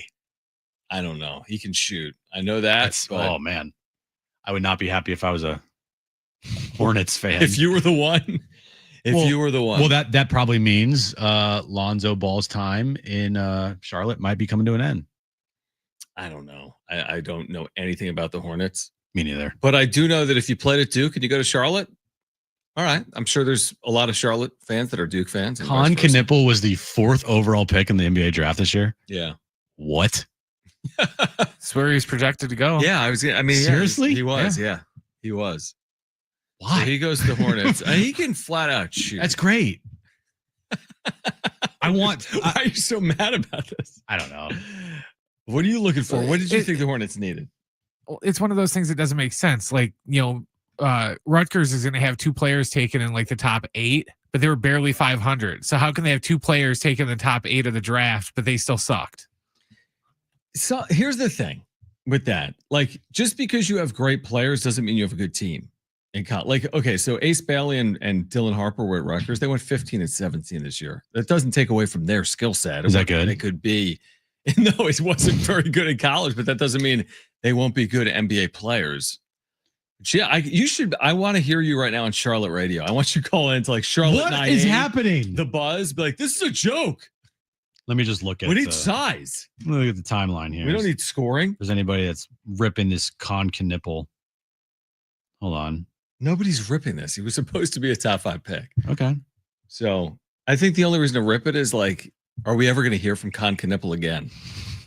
This might be the peak. This might be the end of it. Exactly. This might be the peak. Why haven't we seen, Jim, yet a player traded or a big trade involving a current NBA player or someone move up or down? Because draft picks in the NBA usually are, in trades for future picks. Like Brent said earlier, like there's a lot of future picks in the NBA. True. Usually like in the moment, you're not trading away the player. Con Knipple or no, that happens all the time. Sometimes they draft him in these Hornet hats. But not for like, Giannis. I'm throwing out the biggest name possible. Right. Those are always future unprotected or protected or whatever it is picks that they trade for the star players. No, I get your point. Okay. Well, we're watching the NBA draft. It's always interesting to watch the draft when you're not listening to the draft. We're just watching it. Mm-hmm. And they are 4 picks into the first round. It's 5:36. So it's going to be a long night. I was thinking that too. If you're watching on the East Coast, it's going to be a long night. The suits are really dialed down this year compared to previous years. I like it. They're not as bright. I like it too because it's not as flashy and over the top. I'm a draft guy. You are a Giant guy. I'll sit here and I'll watch this entire thing tonight, and then I won't watch one Hornet game all year. No, because there will be no Hornet game on television to watch. You watch a Hornet game? Yeah, you have to go out of your way to watch a Hornets game. Good point. Good point. Here in California. Yeah, 100%. You're not going to a bar and you're like, hey, can you put the Hornets game on? Not happening. You know what? Unless they play Lakers or true, Clippers or you're right. You're right. Warriors or something maybe. But all right, so we'll update you on the draft. We will get John Sadak on the radio hopefully tomorrow, voice of the Reds, because the Reds and Padres will meet in Cincinnati on Friday, Saturday, and Sunday. Mm-hmm. They've got this really promising pitching prospect we talked about yesterday that is not actually scheduled to face the Padres this weekend. Good news for the Padres there. Because of an off day for the Reds tomorrow as well. So he's actually scheduled to pitch Monday. Reds are playing good baseball, guys. Darnay, did you hear that? They're not facing the Reds' top pitching prospect. He's probably so mad. They've missed Paul Skeens for like a decade. I know. At what point will Paul Skeens face the San Diego Padres? But yeah, to your point on the Reds, I think they have the Yankees tonight or right now, maybe. They're playing the Yankees, but they have played well. They are trailing the Yankees in the bottom of the fifth inning, 4-1. So they suck again. They suck. But what's their overall record? 42-38. And then what? 7-10 or 7-3 in their last 10 or 8-2 in their last 10. They've really played well. They are, John, 7-3 in their last 10 games. They've won 3 in a row coming into tonight. And the prospect we were talking about, Chase Burns, yesterday makes his major league debut and strikes out the first 5 batters he faces. You're not going to see that every day. And is a huge pitching prospect, obviously. But again, the Padres will miss him. Now, they've faced the Reds. They haven't faced the Reds here yet. That's in September. We talked about that. Mm-hmm. The Reds come here in September. But this is a team. Switching gears to the Red Series, this is a series where 2 teams are in like wild card playoff contention against each other. Yeah. Do I think the Reds will be there at the end of the year? Probably not. I like the Padres' chances more. Hey, Terry Francona is a really good manager. Absolutely. So would I be surprised if the Reds are kind of knocking at the door for the 6th seed come, late August, early September? Not really, especially with how they've been playing. And that's why, like this series, I mean, one team takes 2 out of 3 from the other, and like, what are the Reds? A couple of games behind the Padres right now, or even with the Padres, very similar. I think technically maybe 2 games behind the Padres, something like that. Well, right now, Padres are still a half game out of a wild card spot, like it matters on June 25th. But they are 2 games ahead of the Reds. All right, so it's an important series and an important road trip with Philadelphia on deck. Well, you're the next couple series you're playing good teams. Mm-hmm. You struggled here. Thankfully, they won 2 or 3, but they struggled against the Washington Nationals and the Kansas City Royals. Not 2 world beaters. Now you have to go on the road, Cincinnati and Philadelphia. Philadelphia leads the East. All right, and the NL East, and then you come home and you have a 10-game homestand before the end of your first half.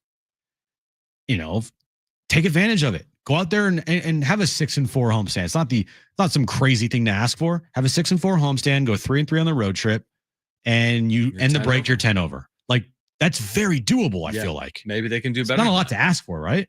No, I maybe they can do better potentially. But again, this trip, I mean, I don't know if it'll be quote unquote easy to go 3-3 on this trip through Cincy and Philly. Like that's gonna be probably tough. Acceptable. It's going to be tough. I don't think any Padres fan out there should be like, oh, it's the Cincinnati Reds. Of course they're going to win 2 or 3. Right. Like exactly. I wouldn't think that.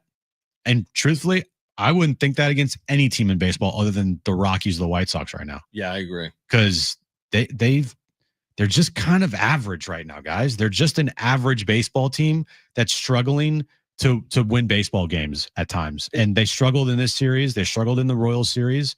So I'm not having the expectation of, well, of course they're going to win 2 or 3 against the Reds because it's the Cincinnati Reds. Like, no. Playing average, but with an above average record at 8 games over 500. Because of their hot start. Because of their start. I agree with that. The breaking NBA draft news is Ace Bailey, star forward at Rutgers, goes to the Utah Jazz. Oh! At number 5 overall. Breaking news. That is the breaking news. Who wants 2 free tickets to see Billy Idol Tuesday, September 23rd at the North Island Credit Union Amphitheater? If you want those tickets, caller 3, you have them. 877-767-4760. Caller 3, you have 2 free tickets to see Billy Idol Tuesday, September 23rd at the North Island Credit Union Amphitheater. All you need to do is call right now. 2 free tickets, 877-767-4760. Updates from round 1 of the NBA draft, plus Jim's back page, all coming up next on Jon and Jim.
All right, we just saw Darren Smith, Adrian Garcia Marquez. They're getting ready for SDFC midweek live, and then SDFC in Vancouver tonight. Huge match in the Western Conference.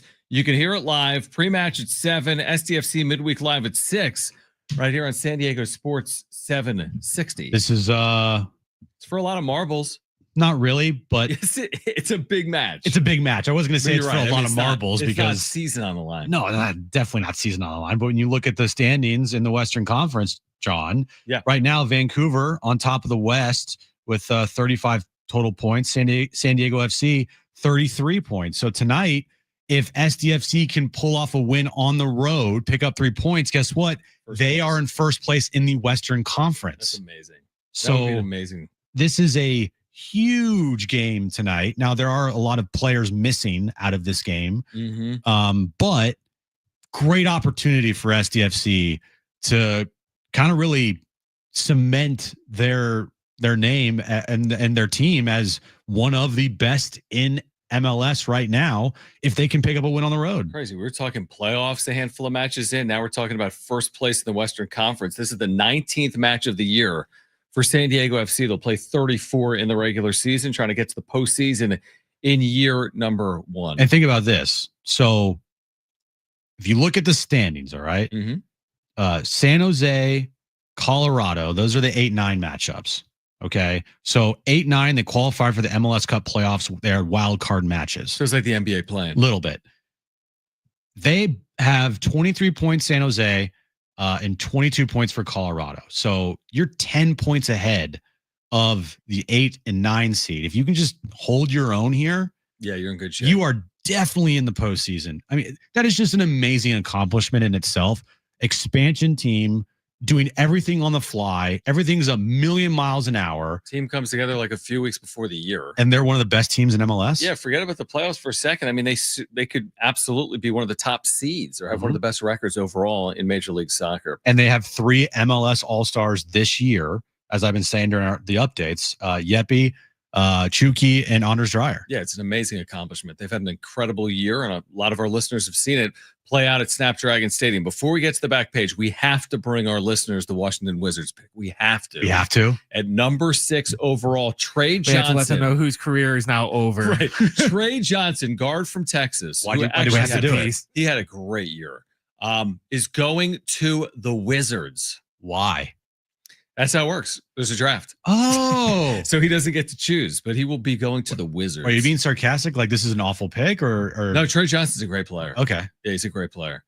Now, have the Wizards been relevant? When's the last time the Washington basketball franchise mattered? Jordan? Gilbert Arenas? Gilbert Arenas? Yeah. They had some really good postseason runs. And they actually kind of at one point was like the rivals with the Cavs in the East. It was going back. They had some epic playoff battles where LeBron had to hit a couple game winners. And remember when Mike Brown kissed LeBron's head for winning the game? Yes. Remember that? That was against the Wizards. It was against the Washington Wizards. Harvey Grant. Right. Who? Wizards. It's Horace Grant's brother, Harvey. Wizards. All right. Wizards have selected Trey Johnson. The New Orleans Pelicans are on the clock. And with that, let's get to this.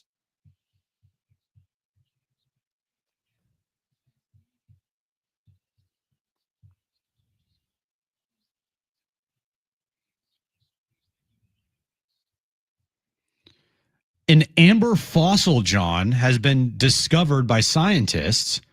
And this amber fossil. What's an amber fossil? Like Jurassic Park. Oh, yeah, you don't watch movies. It's, I don't know how to describe it, but it's essentially, it's just I don't know. It's a fossil, bro. But is it amber a dinosaur? No. So it's. No. Amber, it's like amber from a tree. It says like here, amber gives us the opportunity to visualize the ancient ecological relationships preserved in fossils. Okay. This fossil, John, has revealed, you know the show Last of Us? No. Oh my goodness. Never even heard of it. It's a zombie show. Yeah, I don't do zombie shows. And it's a great show. Now, again, they're going to have a little trouble in season 3 because the main character, Pedro Pascal, died. Spoiler alert. Wait, he died in the show or died in real life? No, he died in the show. Okay. Pedro Pascal's in everything, by the way. Okay. He can't pass away. because he's so important to so many different projects right now. Okay. But anyway, back to the point I was trying to make. The fossil. What's the point? The fossil has revealed a Last of Us type fungus, likely that lived alongside dinosaurs. Okay. And this fungus in the show is what like makes the zombies. Okay. And so this fungus that they found in this fossil can be seen growing out of the head of a fly encased in a 99 million year old amber. So scientists believe that there could have been a Last of Us zombie apocalypse type of fungus that was living amongst the dinosaurs hundreds of millions of years ago. Maybe. That's what took them out, not the meteor. Maybe. They all became zombie dinosaurs. Cordyceps took them out. Interesting. That's concept. what I was looking for. The cordyceps. Cordyceps, John? Yeah, quarter zip. Corduroys. I love wearing quarter zips. Corduroy. Moving along here. Let me just pull this up. Stand by. Hold on. We're almost there, everybody. All right. Krispy Kreme, John, is giving away free donuts if you wear USA colors on July 4th. Krispy Kreme is celebrating Independence Day with a sweet giveaway on Thursday, July 4th. That is coming up very quickly here. The donut chain is offering a free original glazed donut to anyone who shows up wearing red, white, and blue. Oh, very cool. Across all of the United States. That's just a U.S. promotion? Yeah, they're doing it in Canada, too. I like that. Is Krispy Kreme even in Canada, right? I don't know. Because what is that huge coffee donut joint in Canada? Hortons or whatever? Maybe? Hortons, yeah. Never been to Canada, so I wouldn't know. Come on, man. Sorry. A little. I do want to go to Toronto one day. It looks like a good place to go visit. That's not in Canada, though. Toronto? I'm kidding, it is. In addition to the giveaway, Krispy Kreme is also rolling out its limited edition Stars, Stripes, and Sweetness collection, available from June 23rd to July 6th. You have a Freedom Ring donut topped with red and white icing, stripes, and blue star sprinkles. A USA Party donut filled with buttercream and finished with patriotic sprinkles. And a Liberty Crunch donut filled with cookies and cream, then topped with icing and crunchy red, white, and blue crumbs. Now, is this available only on the 4th, or? I just said it's available until July 6th. Okay. I'm watching the Pelicans are on the clock. How can I pay attention? I know there's way more important things. Come on, man. Finally, Buffalo Wild Wings, John, is offering an all-you-can-eat appetizer for just $9.99 starting on June 26th, tomorrow. Okay. Buffalo Wild Wings is heating up summer with a new limited-time offer, an all-you-can-eat appetizer for $9.99 per person starting on June 26th. Guests can order 2 items at a time and then reorder as many times as they like. What's on that menu? The appetizer promo follows the chain's popular all-you-can-eat wings deal and continues its focus on delivering craveable value in a casual setting. On the appetizer list is mozzarella sticks, fried pickles, onion rings, chips and salsa, and chili queso with chips. So $9.99 unlimited mozzarella sticks? That's what I just said. They're going to go out of business. Dude, the Pelicans are on the clock. I know, it's so me important. I'm not listening. You haven't listened to anything. Ever. I'm kidding. That's probably accurate, to be honest with you. Can we really sign off before this Pelicans pick? I mean, we the got pick is SCFC in. Midweek Live coming up, and we've got SCFC Guys, we need to hold off on Vancouver. we're stretching this thing out. We need to know what the number 7 pick is in the NBA draft this year. Adrian Garcia Marquez, Darren Smith. They need rebounding by. and perimeter defenders, so come on. I know. We're talking SDFC on the other side. We're getting you ready for a big one tonight in Vancouver. That's coming up at 7:30. They'll get you ready on the other side of this break. If you missed anything today, sportssd.com or the iHeartRadio app. They might start the show with a Pelicans pick. Who won the trade? Who won the trade? The Nationals. All right. For Brent and Jim, I'm John. Darren and Adrian next, right here on San Diego Sports 760. Okay.